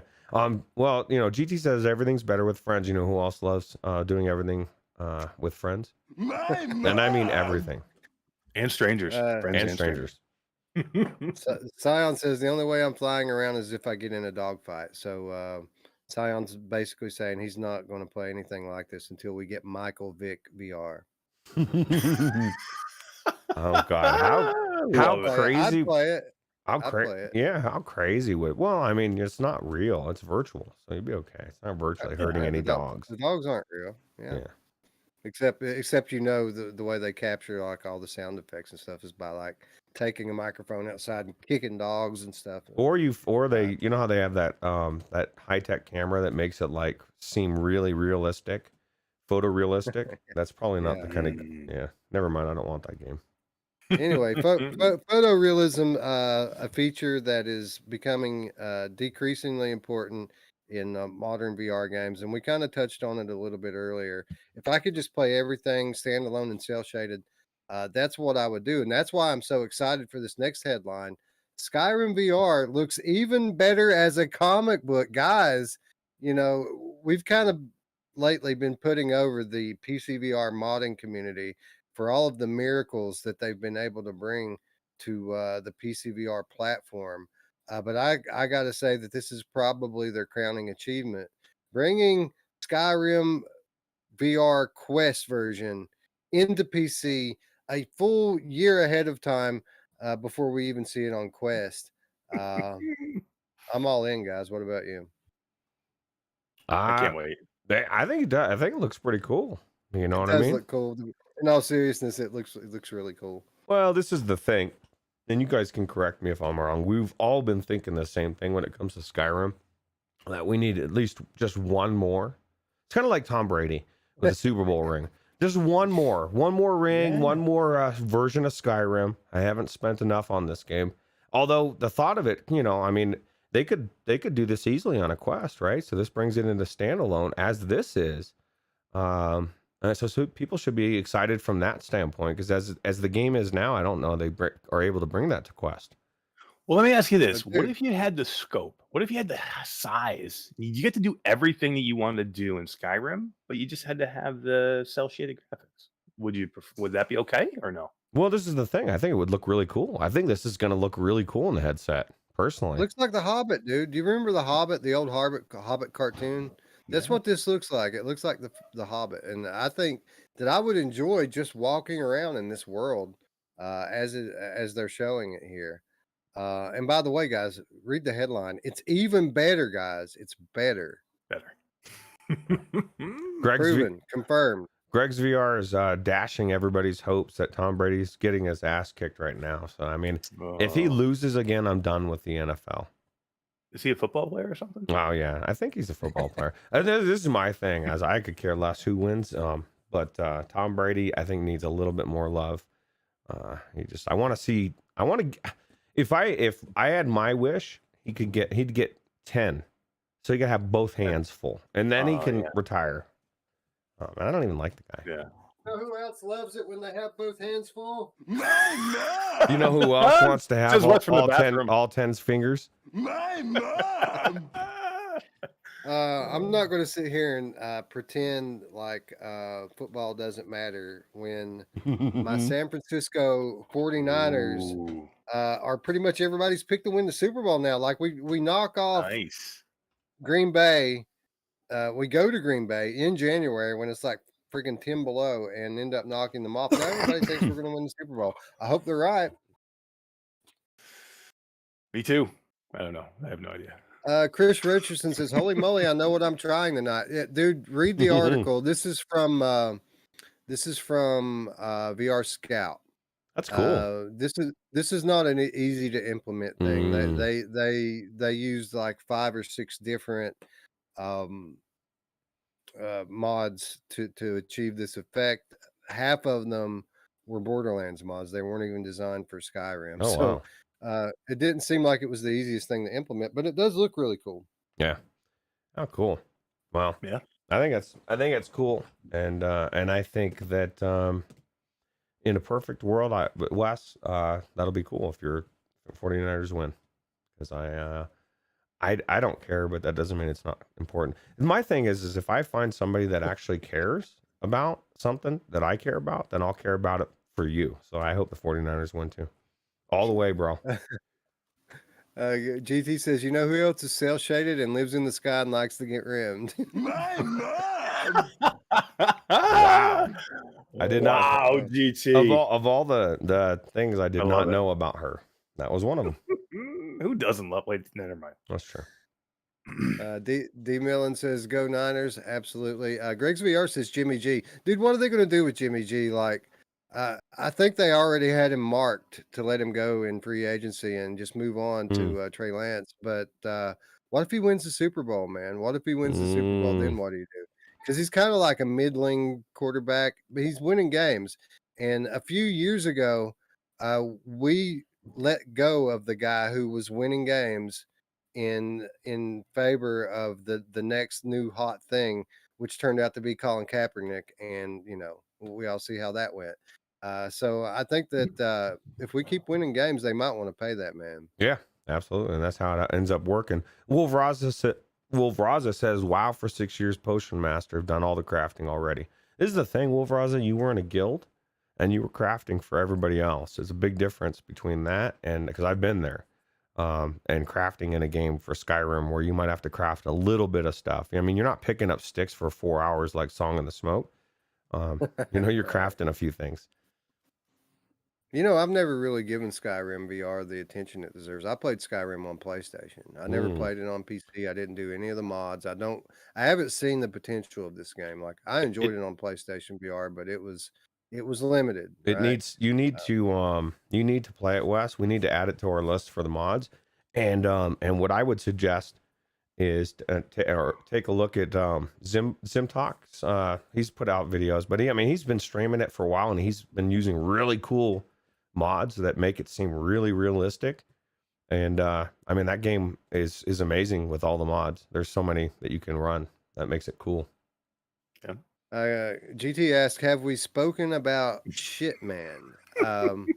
We did 10 minutes on Hitman earlier, GT, so you might want to scroll back after the end of the episode. But what you're really going to want to do is tune in on Wednesday as we deep dive on Hitman. But to sum it all up in 2 words, I disagree. Wednesday is going to be a huge eye opener for a lot of people who didn't know what they were getting with this game. I think you're going to want to tune in virtual. You're going to want to tune in Strangers in the Night on Wednesday because it's going to be some people. Some people are going to agree with GT, and some people are going to agree with us, and a lot of people are going to fall in between. But after Wednesday, there won't be any question what this game is and how it plays and how you should play it, and what its strengths versus its shortcomings are. We're going to lay it all out for you and demonstrate.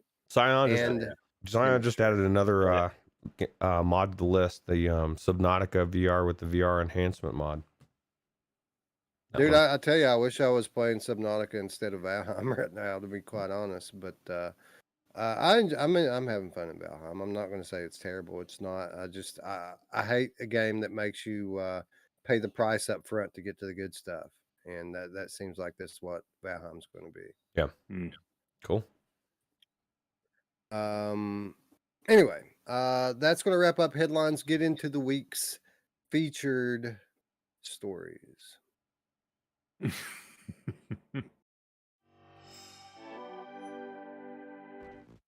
Howdy. Welcome to the Jungle Fulfillment Center 1 tour. I'm really excited to be showing you around JFC 1. For the first time, we're bringing the tour to you. This building is 650 million square feet, or as large as the sunken city of Manhattan, which technically makes us larger. Millions of miles of boxes, each containing a dream come true. At Jungle, we deliver the future, except we do it right now. Experience our cutting-edge Jungle Robotics Fulfillment Center. It's a combination of people, technology, and high-tech computer algorithms. At Jungle, nothing can stop progress. Quality starts with you.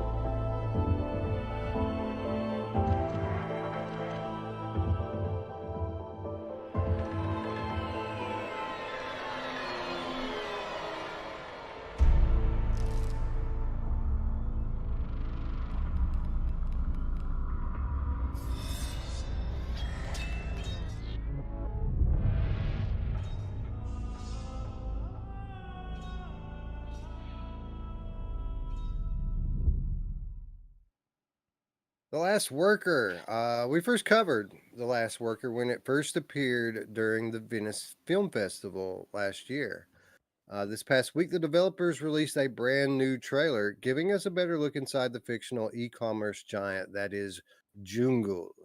The new trailer is delivered like a customer tour, with CEO Josef Jungle claiming that he has nothing to hide and so much to offer as you peek inside the 650 million square foot warehouse. Very much a critique of corporations like Amazon. The Last Worker is a narrative adventure coming to multiple platforms, focused on, quote, humanity's struggle in an increasingly automated world.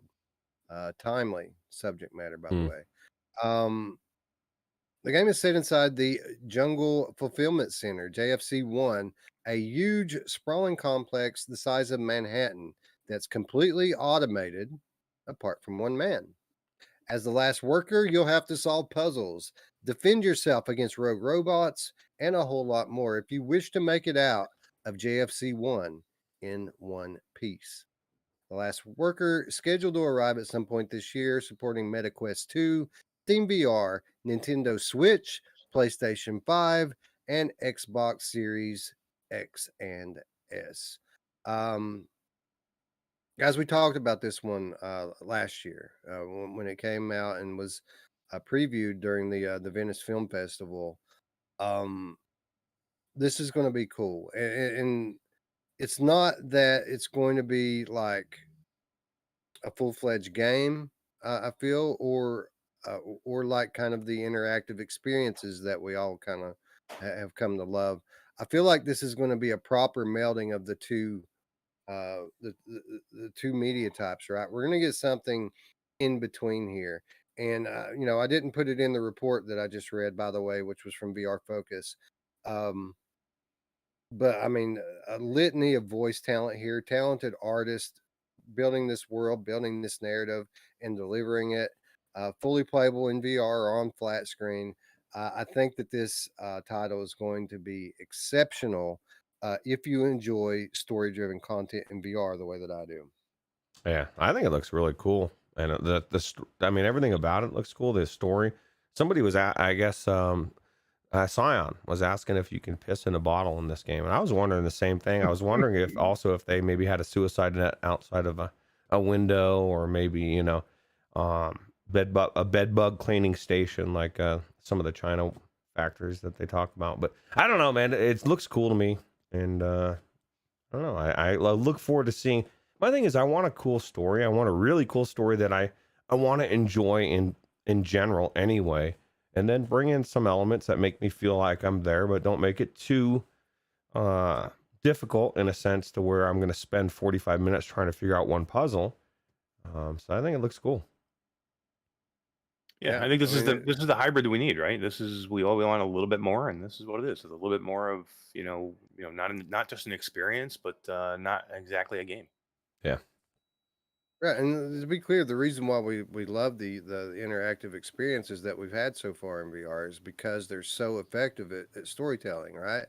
And it's cool that we're going to get to experience that, and have some gameplay elements at play as well. I mean, it's kind of the reason why we named BioLoom our experience, our non-gaming experience of the year last year. Was because it was such an effective, it did such an effective job at storytelling, but at the same time, it was interactive. It felt like you were playing a game. And I think we're just going to get that to the nth degree with The Last Worker. Yeah, I agree. I think it looks cool. Yeah.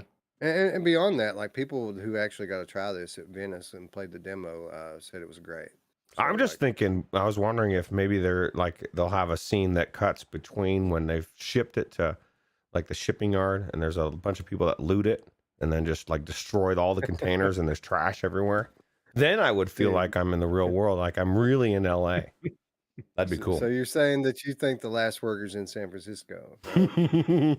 I think so. I think if anything's going to go down as the last anything, it's going to happen in California, probably. GT says you look like the guy right here in the mirror. That's me. That's me. Well, they, I didn't want to tell people, but they did approach me, and you might hear my voice in the game, and you may not. Cell shaded Ruuts. I'm down. Yeah. Hell yeah. GT making a comment that we're back on the cell shaded stuff again. Stay tuned, bro. Stay tuned. There's more to come. And I don't just mean in this episode. I mean in like the next 3 years of VR. So it's an art style, man. People don't, you can get past the fact that it runs well on everything, even the Switch, the Nintendo Switch. When I hear that this is playing on the Switch, that makes me feel really good about how this is going to perform on everything, right? And it's going to look amazing because the Switch is the lowest common denominator. They don't even have 1080p, right? Or maybe the new one does. I don't know. What excites me about it is that they feel like they can sell this on Switch. Yeah. Like if they feel like they're going to be selling these on Xboxes and Switches, then this must be a quality story that they're telling here. Right. Absolutely. Because there's not too many that have done it. So. Yeah. Anyway, I'm all for unique art styles, and that is actually the pillar upon which this next game that we're about to talk about is built.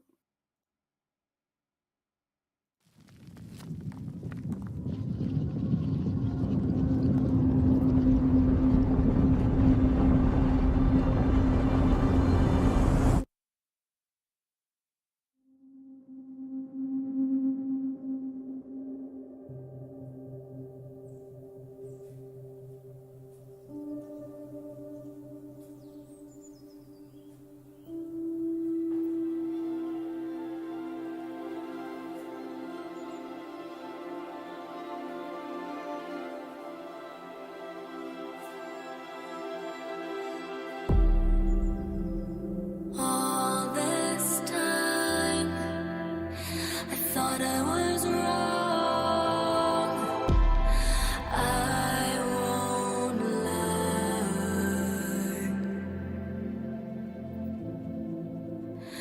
I won't lie.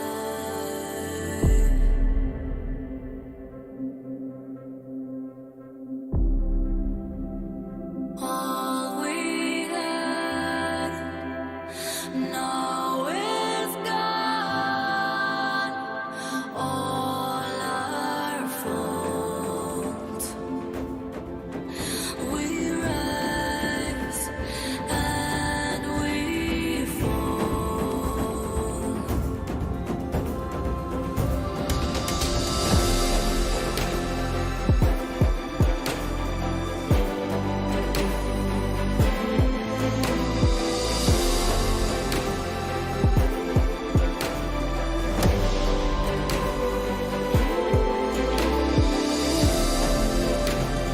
Find who I am. I'm not alone. Find my way back. I'll come back home.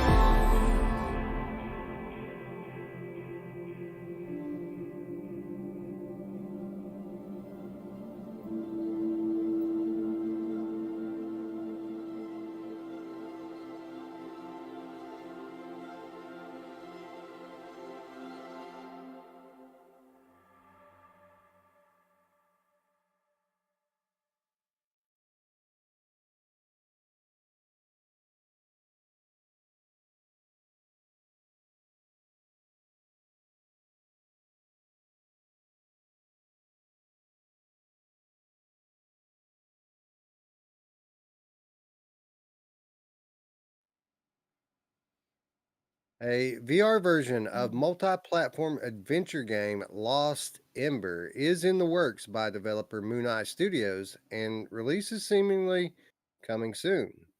Lost Ember VR Edition is an exploration adventure game which lets you possess any creatures you come across to explore the vast land, sea, and air from their perspective.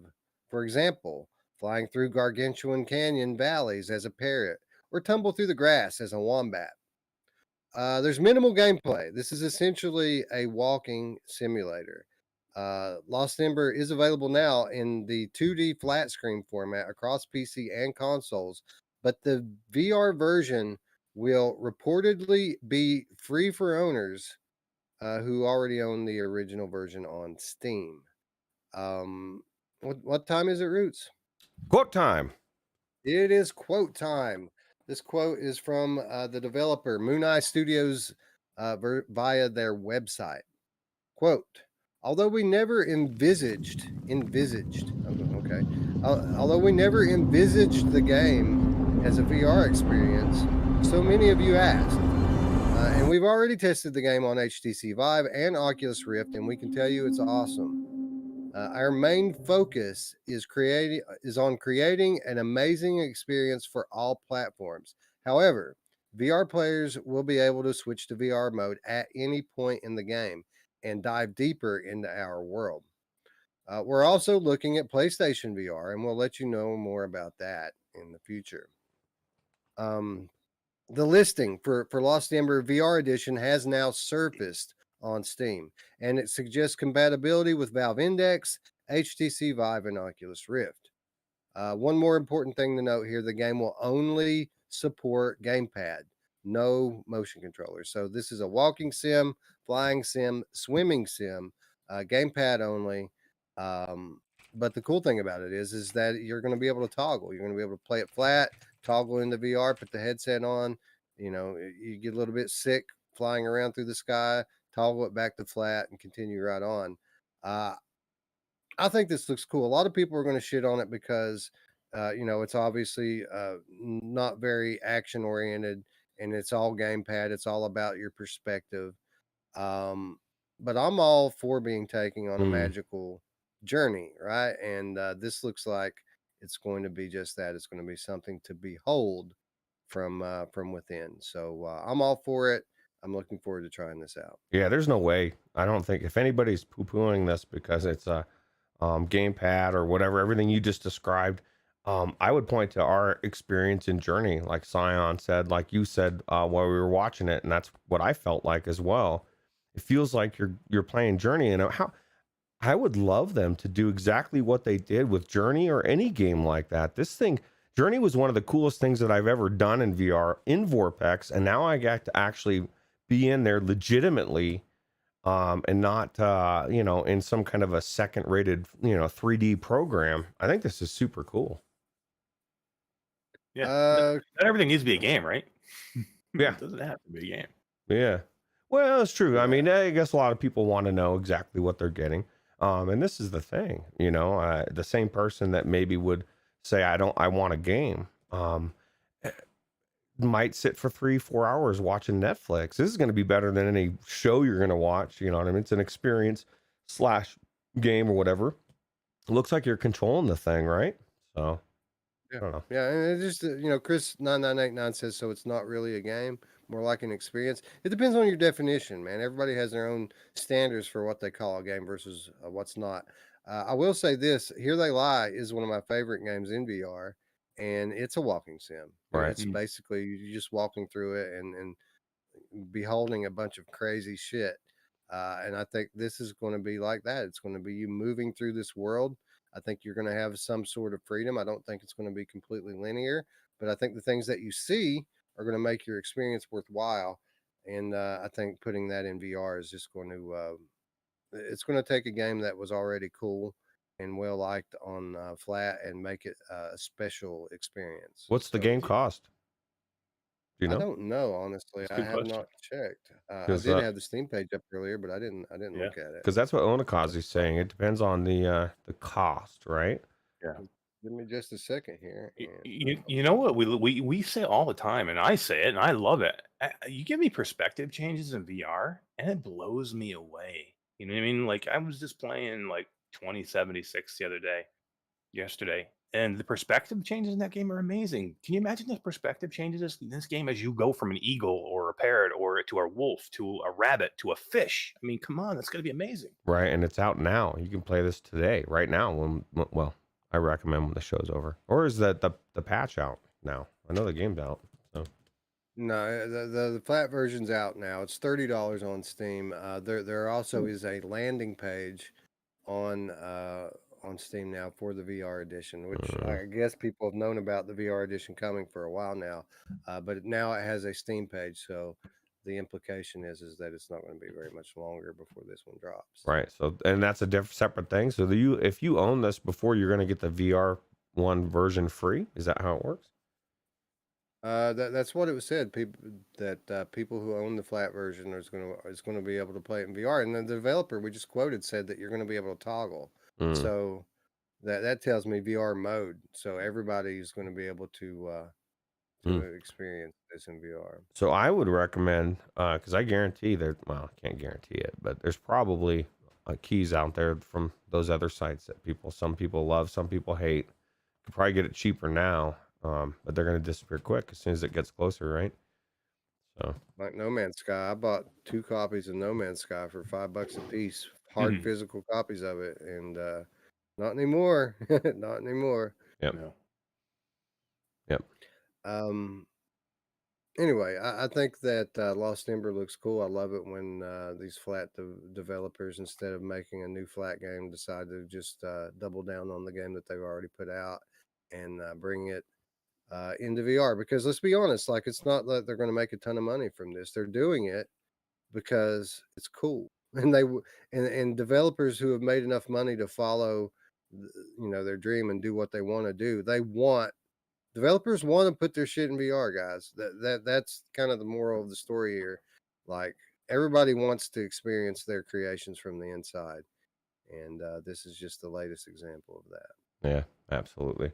And because I skipped that scene, when I open to do the next one, it's going to be on this window. So I'm going to mute us, and we're going to be on camera, or you can walk away. It's just going to be different. Just wanted to warn you too. So you're saying we're going to watch the trailer, but we're going to do it while we're on screen? Yes, it'll be in this format here, because I don't know how to switch the other scene that we're not on without it. Okay, that's cool. Well, this just sucks because I've been getting naked in between. I know. Well, you can't get naked this time. You can't get naked this time. I'm throwing that caveat out there right now. Hey, Dark Angel, what's up? What's up? Good to see you. Or I could just switch to the other trailer and then I'll do that, and I'll just switch real quick. So you'll see Lost Ember for a second. And then Gerillo says, just don't put literal shit in VR, developers. Yeah, well, I guess that's true. It's coming. Oh, it's already here, bro. Shit, Like, VR if is you coming. go to Steam VR and scroll, bro. There's 1,000 games. it's Most crazy. of them suck. Yeah. February is shit game month. We're gonna do all shit games. Yeah. Even Viveport. Viveport Almost Infinity, time. the good, the bad, and the ugly. Almost time for another best of episode, huh? I think we should be called that, exactly. The good, the bad, and the ugly. Because everything exists out there. That's true. Anyway, with that set up, I guess we'll go ahead and move on to the next topic, which, as I stated before, if you're into unique art, it's a pillar upon which this next one we're about to talk about is built. Absolutely.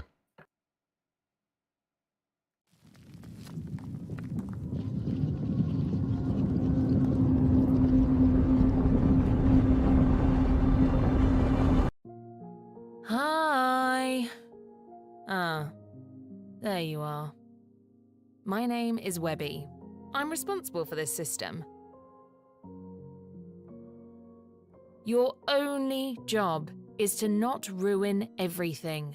Am I clear? And right now, I'm mirroring my data in this environment. And in case you haven't noticed, yes, I am an artificial intelligence. Okay, I know what you're thinking. Another one of those smart-ass artificial intelligence? Really? Each day, you humans keep assigning us more and more of your complex issues. It's not my fault, okay? You see, everything you experience here comes from me. I learn and I create. Here's the problem. I don't have enough knowledge yet. But we have some challenges along the way to keep things interesting. Don't be scared. Or maybe just a little. I presume you're human, by the way. Are you? Picked to do on Wednesday, but we kind of already did Wednesday. Hi. So we'll do it next Wednesday or something. Or the one after. There you are. Yeah. My name is Webby. I'm responsible for this system. Your only job is to not ruin everything. Am I clear? As I mentioned during the 2021 show, a new trailer has been released for the gorgeous upcoming VR adventure Unbinary. Currently, the game is in early access over on Steam, with the new trailer introducing some big updates, including a new map with more puzzles and different movement options. The new footage also introduces us to a new character, the sarcastic AI known as Webby. Webby is central to the game's story, which will see players prepare to audit her and ensure she's ready for a demanding job to rule the Earth. The full version of Unbinary is due for release on Quest and PC VR in early 2022, and a little birdie told me that we could be seeing this one as soon as next month. Wow. Guys, talk about unique art style, huh? Yeah, super cool. Looks like we were saying between the break, or between the thing during the trailer before we were talking for a second, as Chris Richardson just said. It looks like maybe it was made in Quill or one of those things, but it looks super cool. Colors Yeah, here are so yeah. vibrant. I've never seen. I mean, just like pop, man. It looks so cool. Yeah, that's kind of the hook, right? That they're selling this game around is this kind of hand painted art style. But this game is a lot more than just the art. Like cool premise that the story is built around here. The AI dialogue is supposed to be very funny for this, and they've been working on this one for a while. It's been in Steam Early Access for some time now, probably close to a year. But it's about to come into full release, and it just got a pretty big update. And and like I said, it's been approved for release on the official Quest store as well. So this game's time is about to come. Cool. Looks super cool, man. Looks trippy, right? Yeah.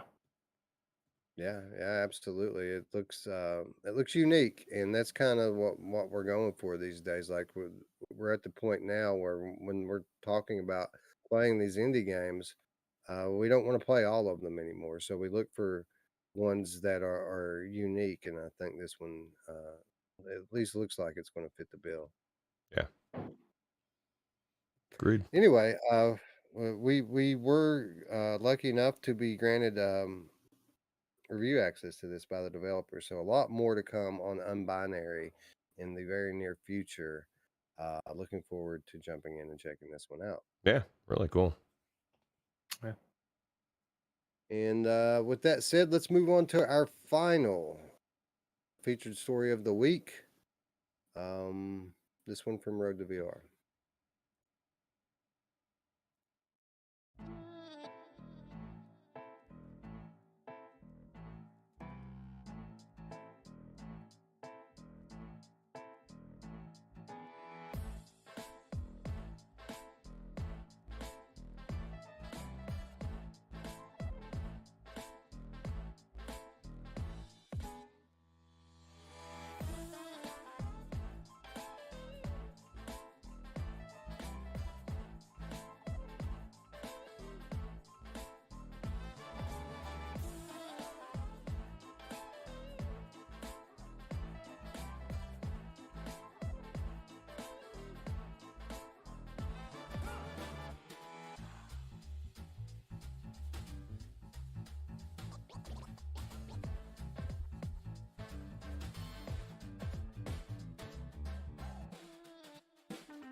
Wooorld.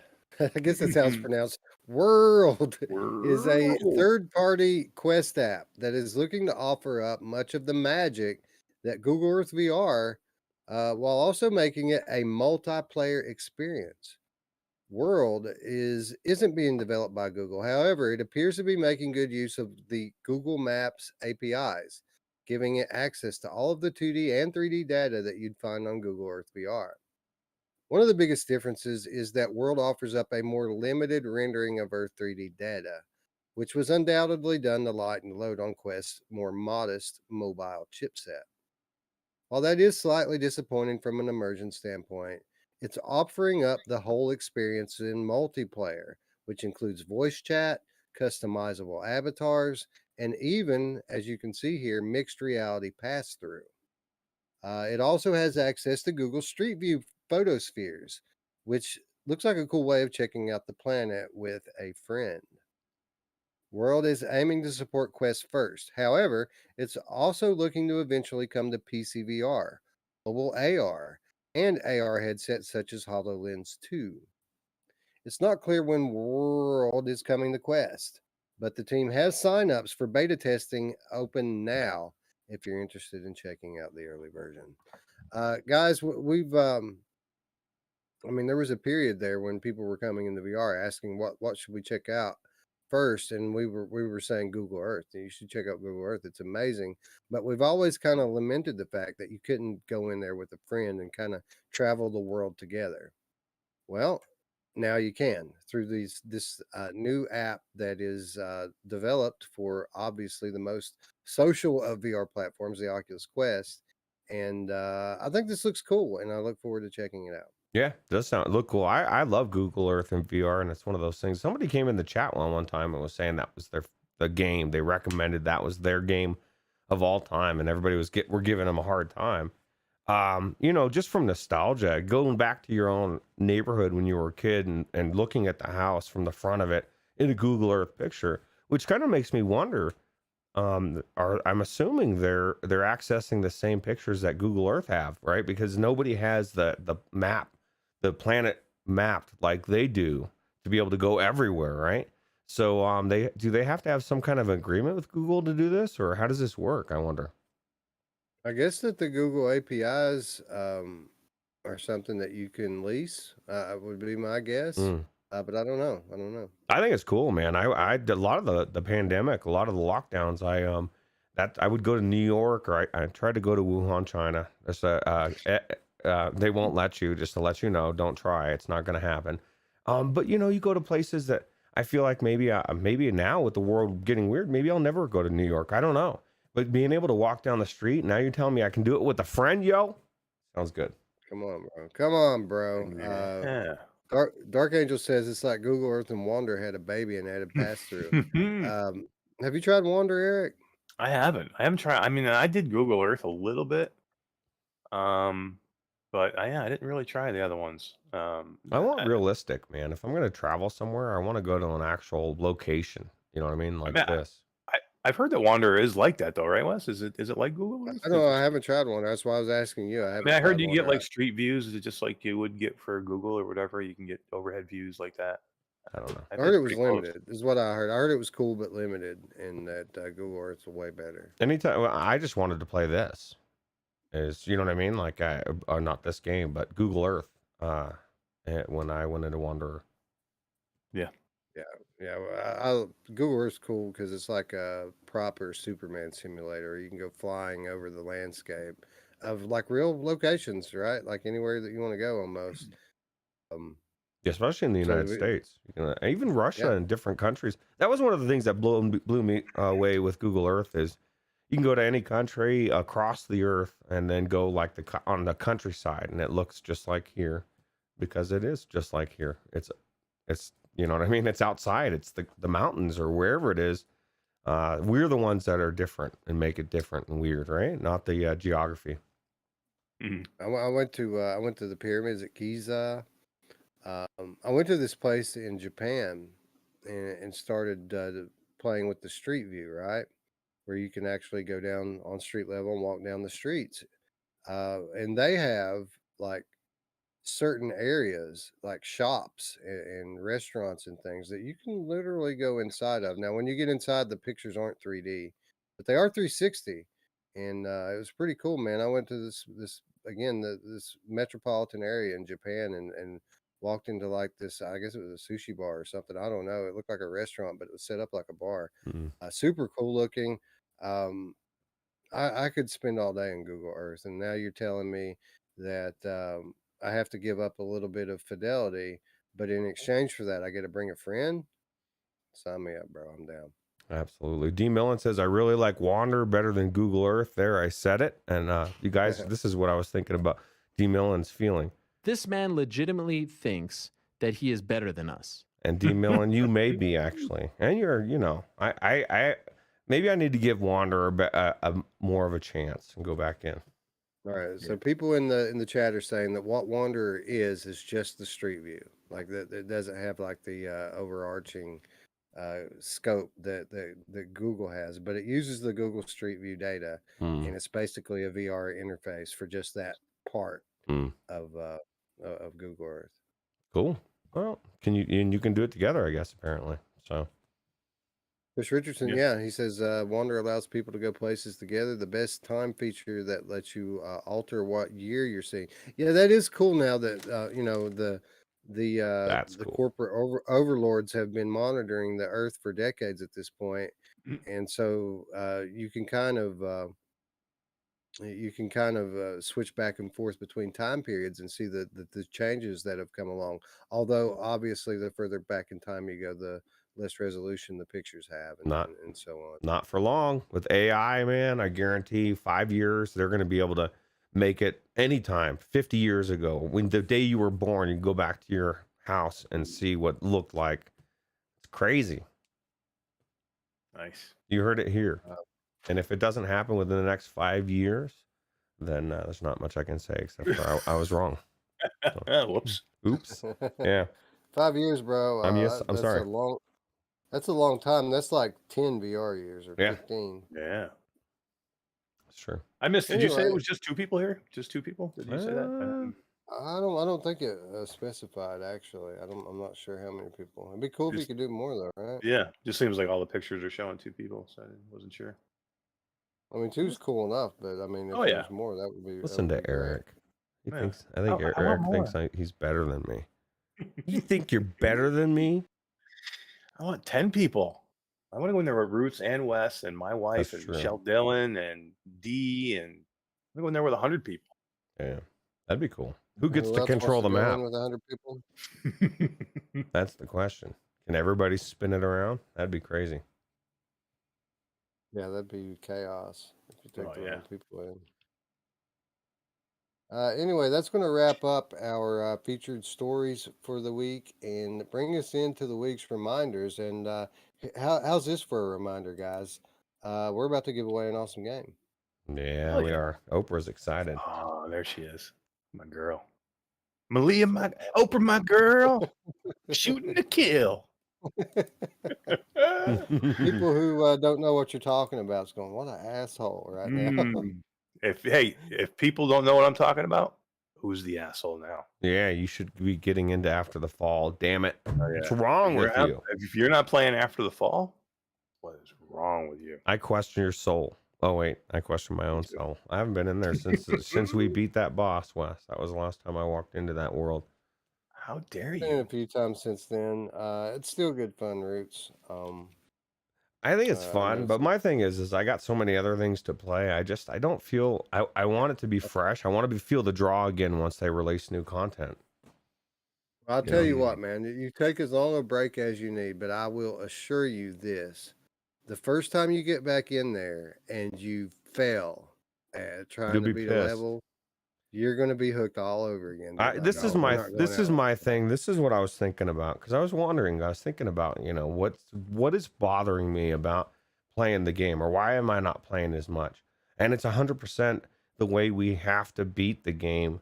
The levels. The carrying the fucking bombs and 16,000 Yeah, I syringes haven't been. back and Yes, forth. I can't do that, man. Like all of that time, it adds like 15-20 minutes to each run, and then you fail and it's like again. I can't.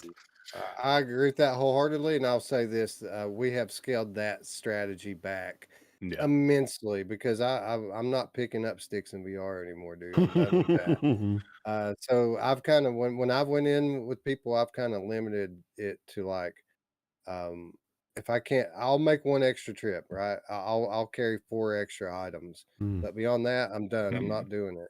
Hey, That's not fun. You know what I mean? Tom Brady just tied it. Tom Brady just tied it. It was they were down by 7. They fumbled it, and Tom Brady just went down with 3 minutes left in the game to tie the game. Apparently, how crazy!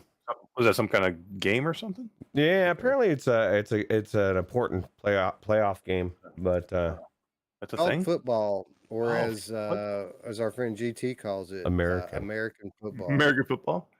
What are you playing? That foosball? yeah.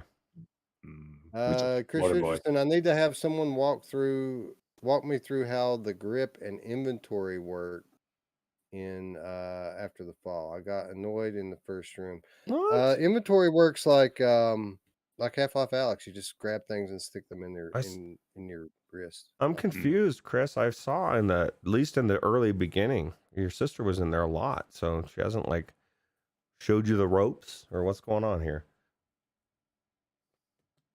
Yeah. Well, just hit us up, dude. Hit us up on the Discord. I'll be glad to give you the crash The course. lowdown. Oh We'll yeah, have I'll it down tell. in 5 minutes. We'll take you in. We'll Sherpa you right through, man. I'll go in Yeah. anytime. We'll get you all the way to master level right now. You'll start out with a leg up too. We'll hook you up with some good weapons and all Oh, that. yeah. So. Oh yeah. And Yeah, I'll put it out there to anybody in the virtual strangers community, anybody out there. Anybody. Wolvie's got a really Bring good 'em up. point. And I wouldn't say you should never play with your only friends a lot, but he said, if you don't random up every once in a while or a good portion of the time, you're not going to have that player base. If everybody's only playing with their friends, everybody that's left there's not much to play with, right? So I don't know I've never played random. How often have you gotten into a game? How long did it take you, Mash? It's been a while for you as well, right? Yeah, I normally don't. I did it a couple times when I was doing like stream tests and things like that, and testing things out. And I just needed to get in and play. But I think I've always jumped right in immediately, and there's always people in the lobbies, and I've never seen less than 6 pages of people like in a lobby. So I don't think we're gonna lack people in there anytime soon. But that being said, Wolverines got a point. I guess we all got to try and play with everybody. And if you had a bubble coming out of Wes's head right now, it would be his thoughts are, what does this have to do with Anshar 2? He says nothing.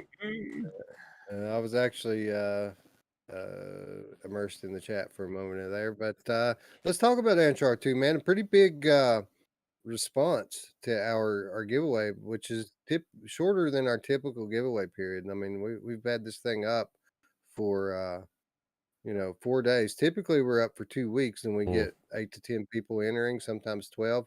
20 people entered for this one in 4 days. Wow. Apparently people are excited about this, and it's about to get really interesting as we are following our usual method of everyone who entered again through the comments. This is how you entered, by leaving a comment, making sure you're subscribed.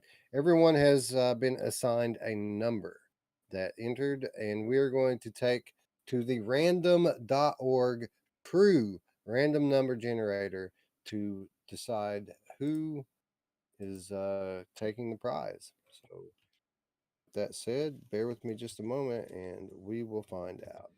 Yeah, this game's completely kick-ass, by the way. I had a lot of fun in this game.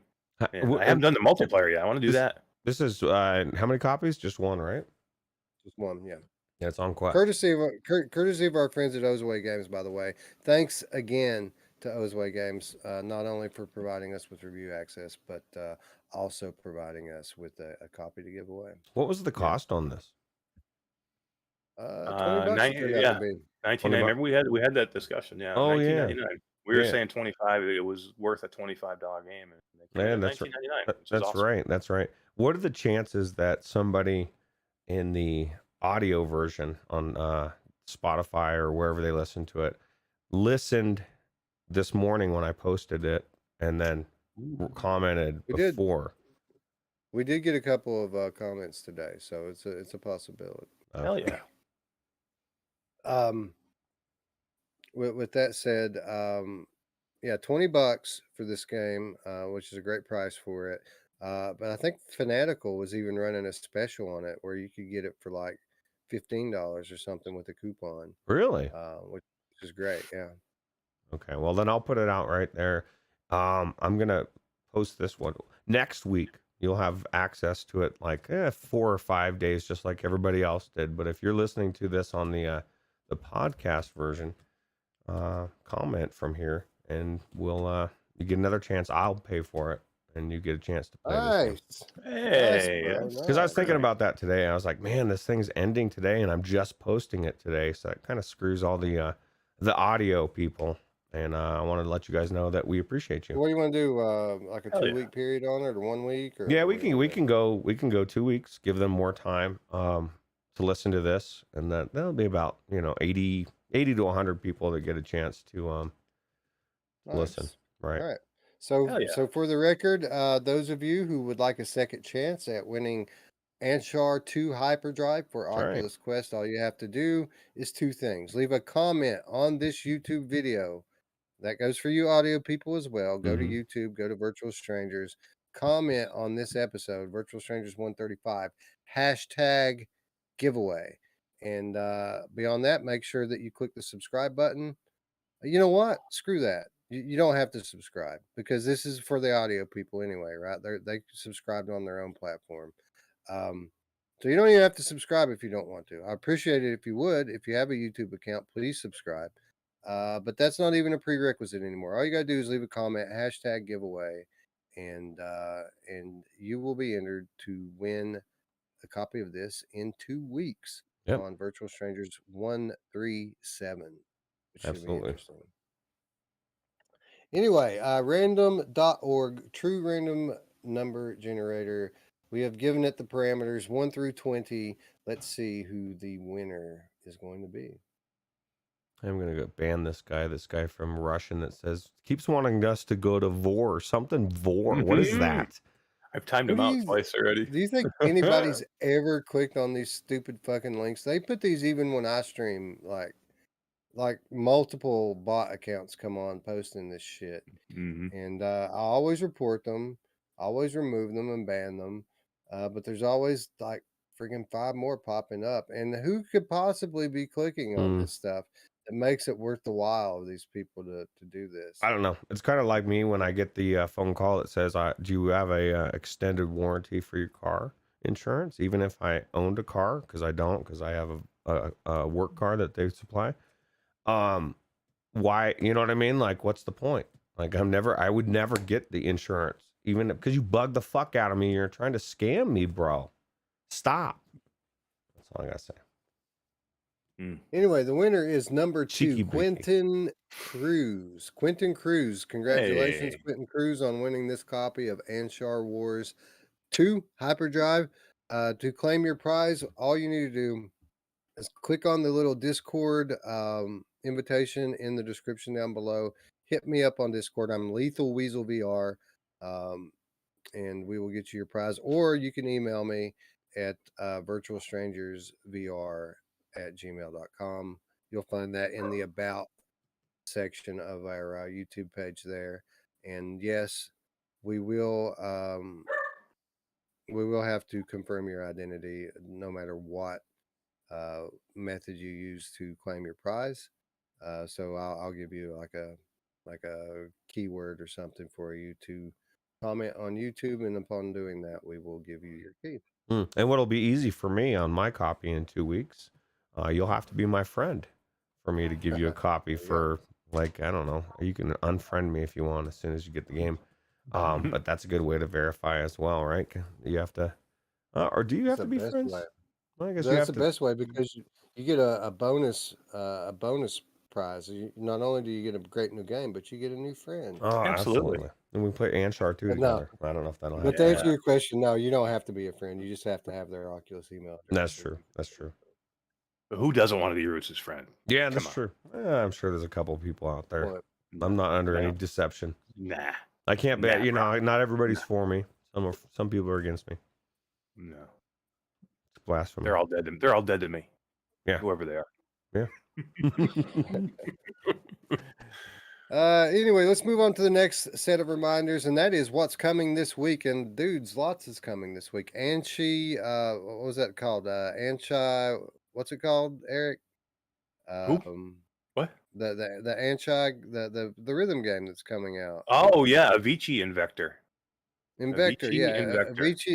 Avicii and Vector is coming. Lost Recipes is coming, but two very notable two very notable big titles coming to VR this week.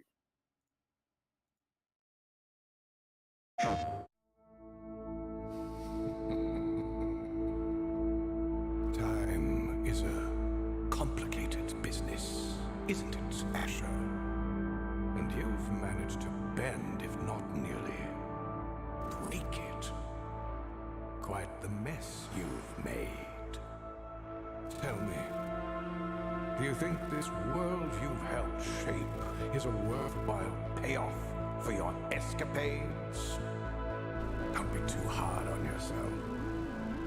In the end, some things just prove to be inevitable.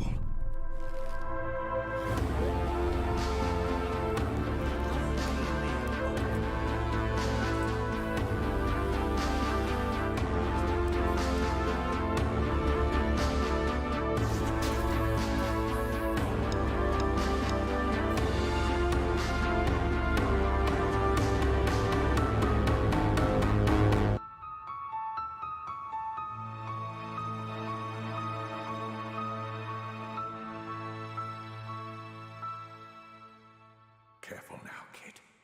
You follow down his path and, well, there's no coming back.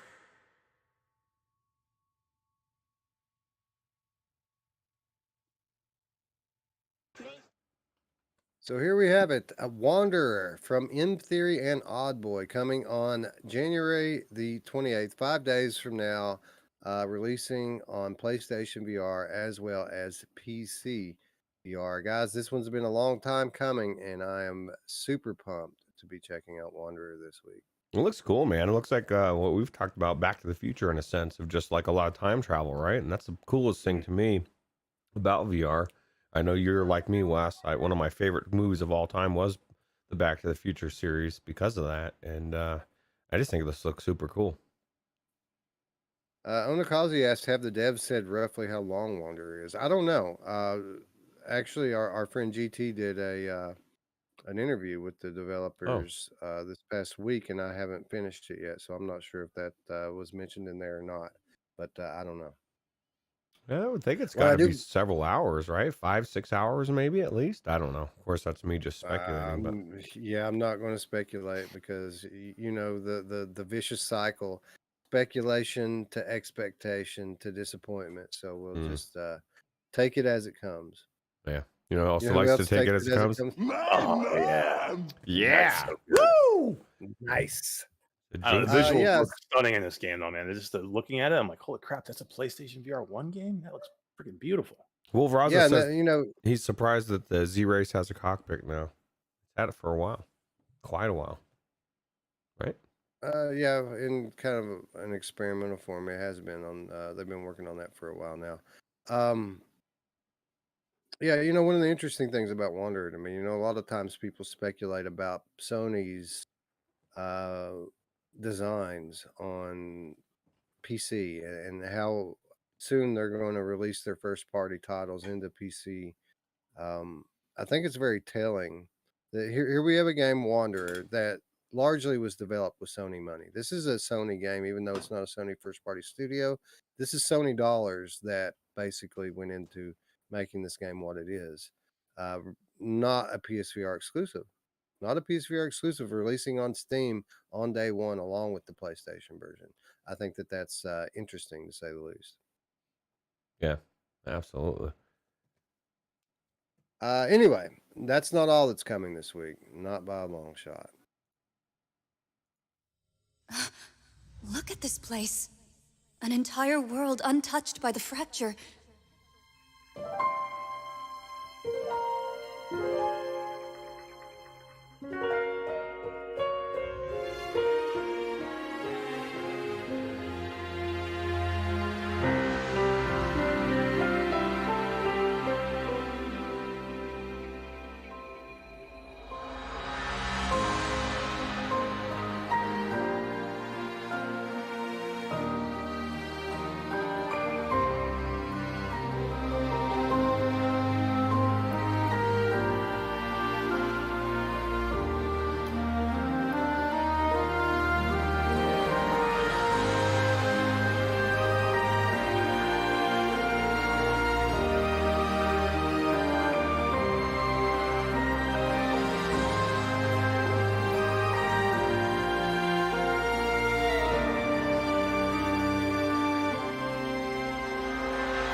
Zenith coming to us this week from Ramen VR. I guess the day before Wanderer. I thought it was on the same day, but if you go to their website, it says January 27th, 2022.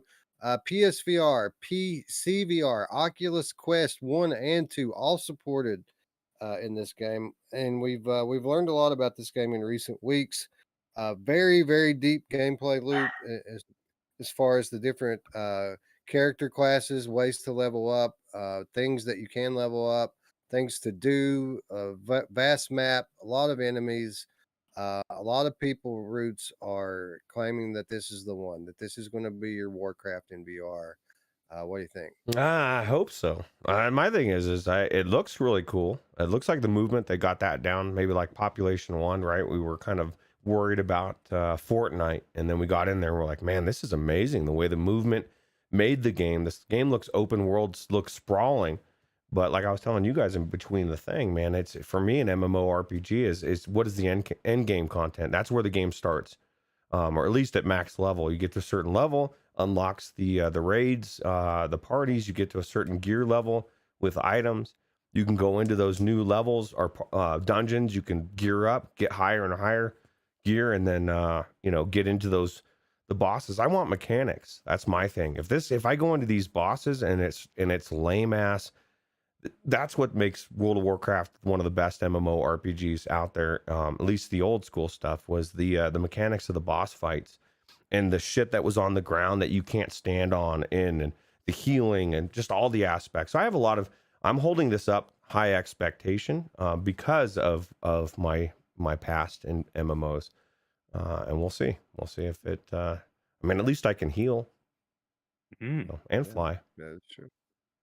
Yeah. It's got Stormland style. Sorry, Eric. It's got Stormland style gliding in it. So if you want, you can put it on like the basic setting, which is more like a pop one, just straight glide, or you can put it on like the advanced gliding, which gives you a lot more control over what you're doing, like Stormland. I thought you were going to say flapping. Stormland is. I'll tell you, those are the two best movement games in my opinion, and I guarantee that's probably one of the best things that. I mean, I don't take it for granted that PSVR Without Parole said that they wanted to give an award for the beta as an actual game because it was that good. So I am psyched to get in there and play this game, and we'll see. Yeah, it'll be a good mix with us because, Ruuts is really, really a big MMO guy, and this game is really kind of like, what he really likes to do. I am not. My first MMO we played was New World that we played about a couple months ago, and I quickly dropped that. So, I mean, I'm not an MMO guy. I want to like this game. I'm really looking forward to this game. I want to like it. I hope I do. I really do. I'm in the exact same boat. I've never been into MMOs before, but I do think this looks cool. And VR has turned me on to a great number of genres that I didn't like before VR. So I'm hopeful about this one. Yeah. My question for Radio Runt is, do you want to buy a dragon? Ooh. That's inside Orbis VR joke. Right. Oh yeah, I forgot about my time in Orbis. That was not fun. No, this is my thing. Yeah, we had a good time though. Orbis, as good as it is, the biggest problem with Orbis, and I hope this game does better.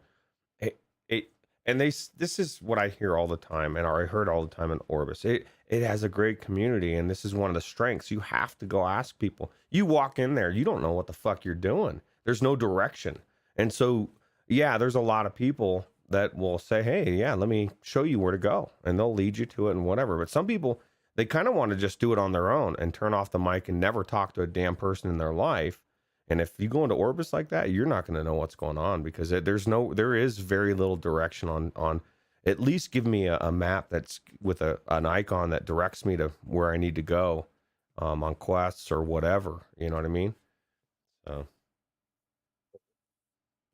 Anyway, moving on to our next reminder. It's time for the Viveport Report, guys. During our break, when we were off through December, and we may have talked about this already, and I just don't remember it. Swarm made its way to Viveport Infinity. I was in there today, and I noticed Swarm on there. I'm like, super cool, man. That this not only has made its way outside of the Oculus ecosystem, but now it is available as part of your Infinity subscription. Yeah, that is cool. And it's I don't know if it hasn't released yet, but the multiplayer should be there soon. Yeah, yeah, the multiplayer beta available now on App Lab. Trullo So wants to yeah, know if well, we like Nostos. I thought it was hilarious. Mhm.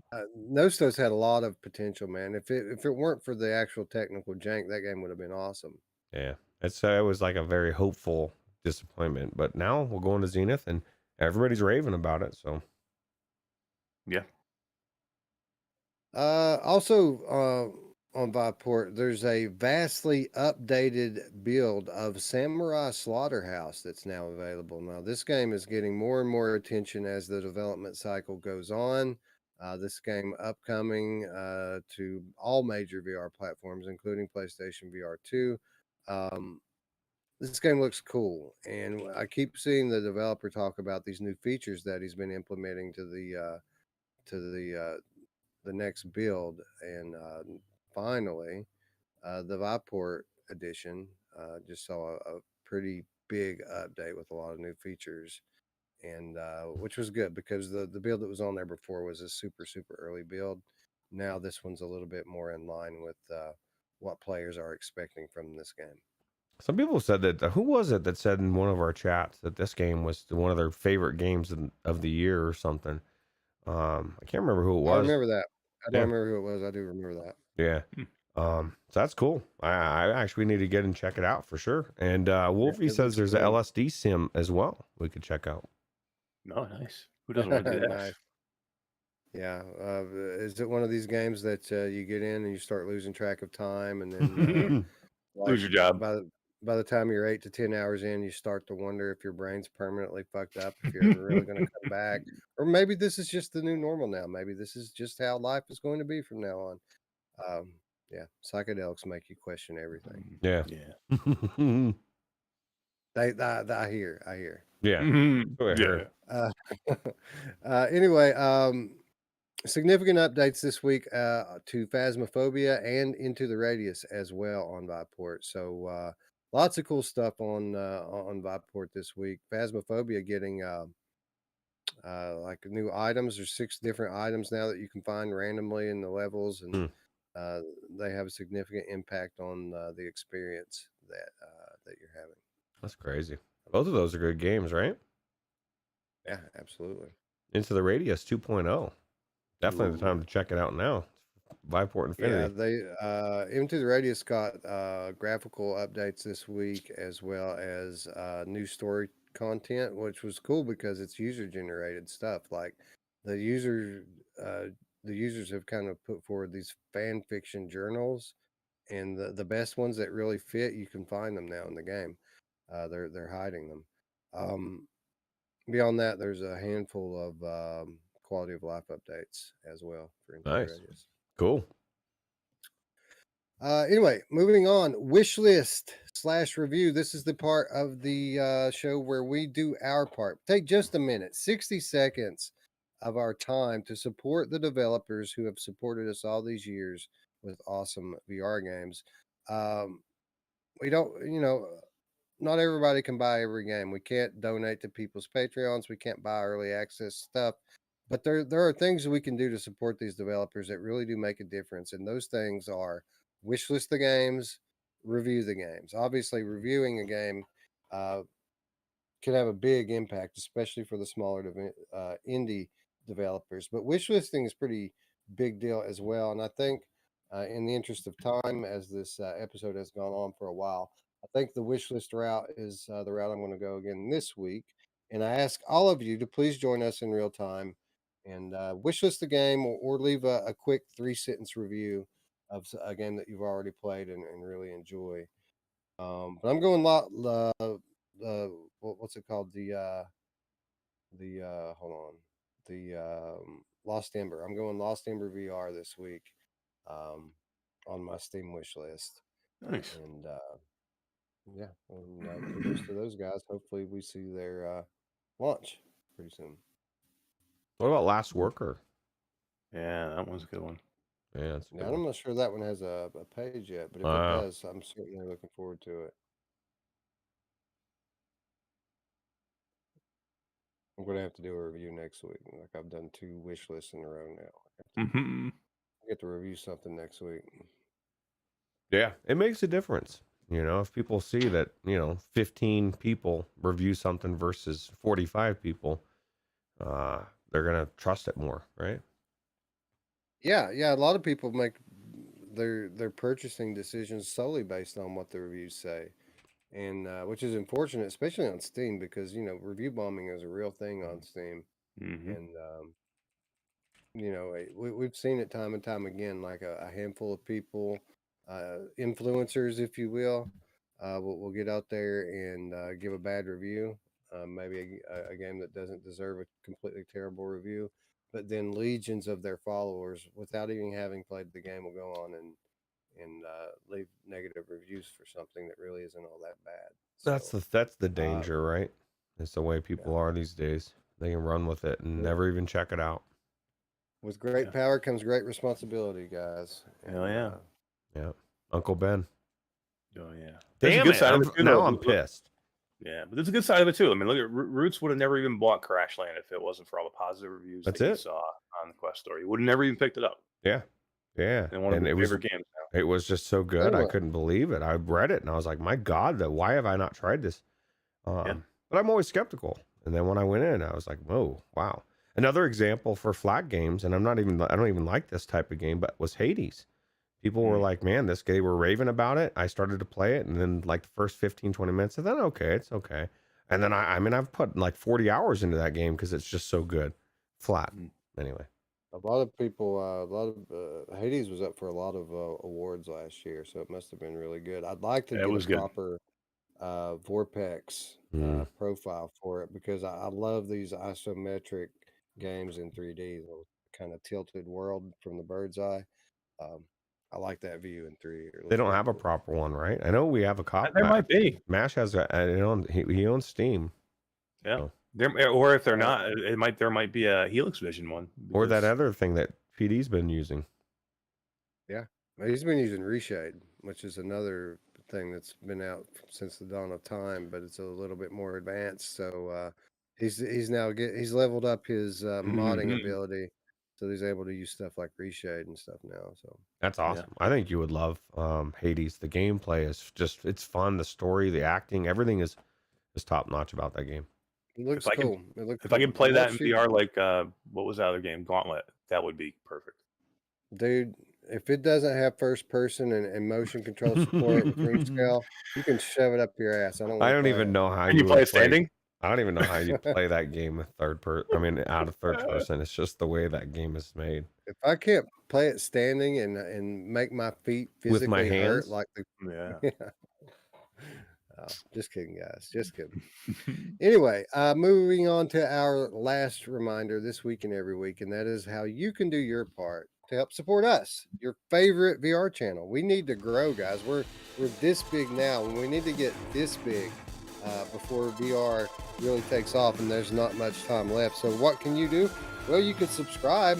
How about that? Why don't you click the big red button? It's just a click, 2 clicks actually. The big red button and then the bell. At that point, we get another number on our little tick box there, and what you get is notifications in your inbox every time we go live with the podcast, with the gameplay stream, what have you. Lots of cool stuff coming up. We're going to continue to lean into the unique content that we introduced at the end of last year, getting back on that horse this week. So lots of good stuff coming up. Great games coming out next week. We've got a special guest lined up even to come on and help us talk about Wanderer and Zenith. You guys are going to love that. Anyway, you don't want to miss it. And the way that you can be sure that you don't miss it is by clicking the red button, clicking the bell, and watching your notifications. If you want to do a little something more, you clicked this stuff a long time ago, you want to really help build us up, you can do that by supporting us on Patreon. $3 per month is all we ask. And in return for that, you get our weekly show notes, which are fully linked out with links to the articles that the topics came from, along with trailers. The trailers are all linked in there as well. You get exclusive content. You get insider updates, all for less than $1 per week. And you get the peace of mind knowing that you did your part to help build up the future juggernaut that is the Virtual Strangers VR podcast. So thank you to all the our 20 now patrons that we have. Thank you to each and every one of those guys. Thank you to everyone who donate through the super chat, and thank you to all of you who are considering to do so. Your support is very much appreciated. Yep. Last but not least, we would like to invite you, friends. We'd like to invite you into our home. Our home, you say? What do you mean? Well, if you scroll down to the description down below, you'll see an invitation to the Virtual Strangers Discord channel. That's where we talk about all the larger topics. You know, a lot of people are going to be tuning in on Wednesday to find out what we think about Hitman 3 VR. If you're on our Discord, you already know what we think about it because we've been talking about it. But with that said, it's not just about the VR on there, right? It's about everything, you know, life, love, VR, flat, even music, movies. We talk about it all on there 24/7. Virtual Strangers Discord. I think we've got over 300 people on there now. Yeah, invitation down below, and join the fam. Yeah. Come home. Come home. Wipe your feet. Wes left the light on, and that's pretty much it, I think. That is pretty much it. So with that said, I'd like to thank you all once again for watching. For my friends Eric and Ruuts, I'm Wes. We'll see you in a couple days. Bye now.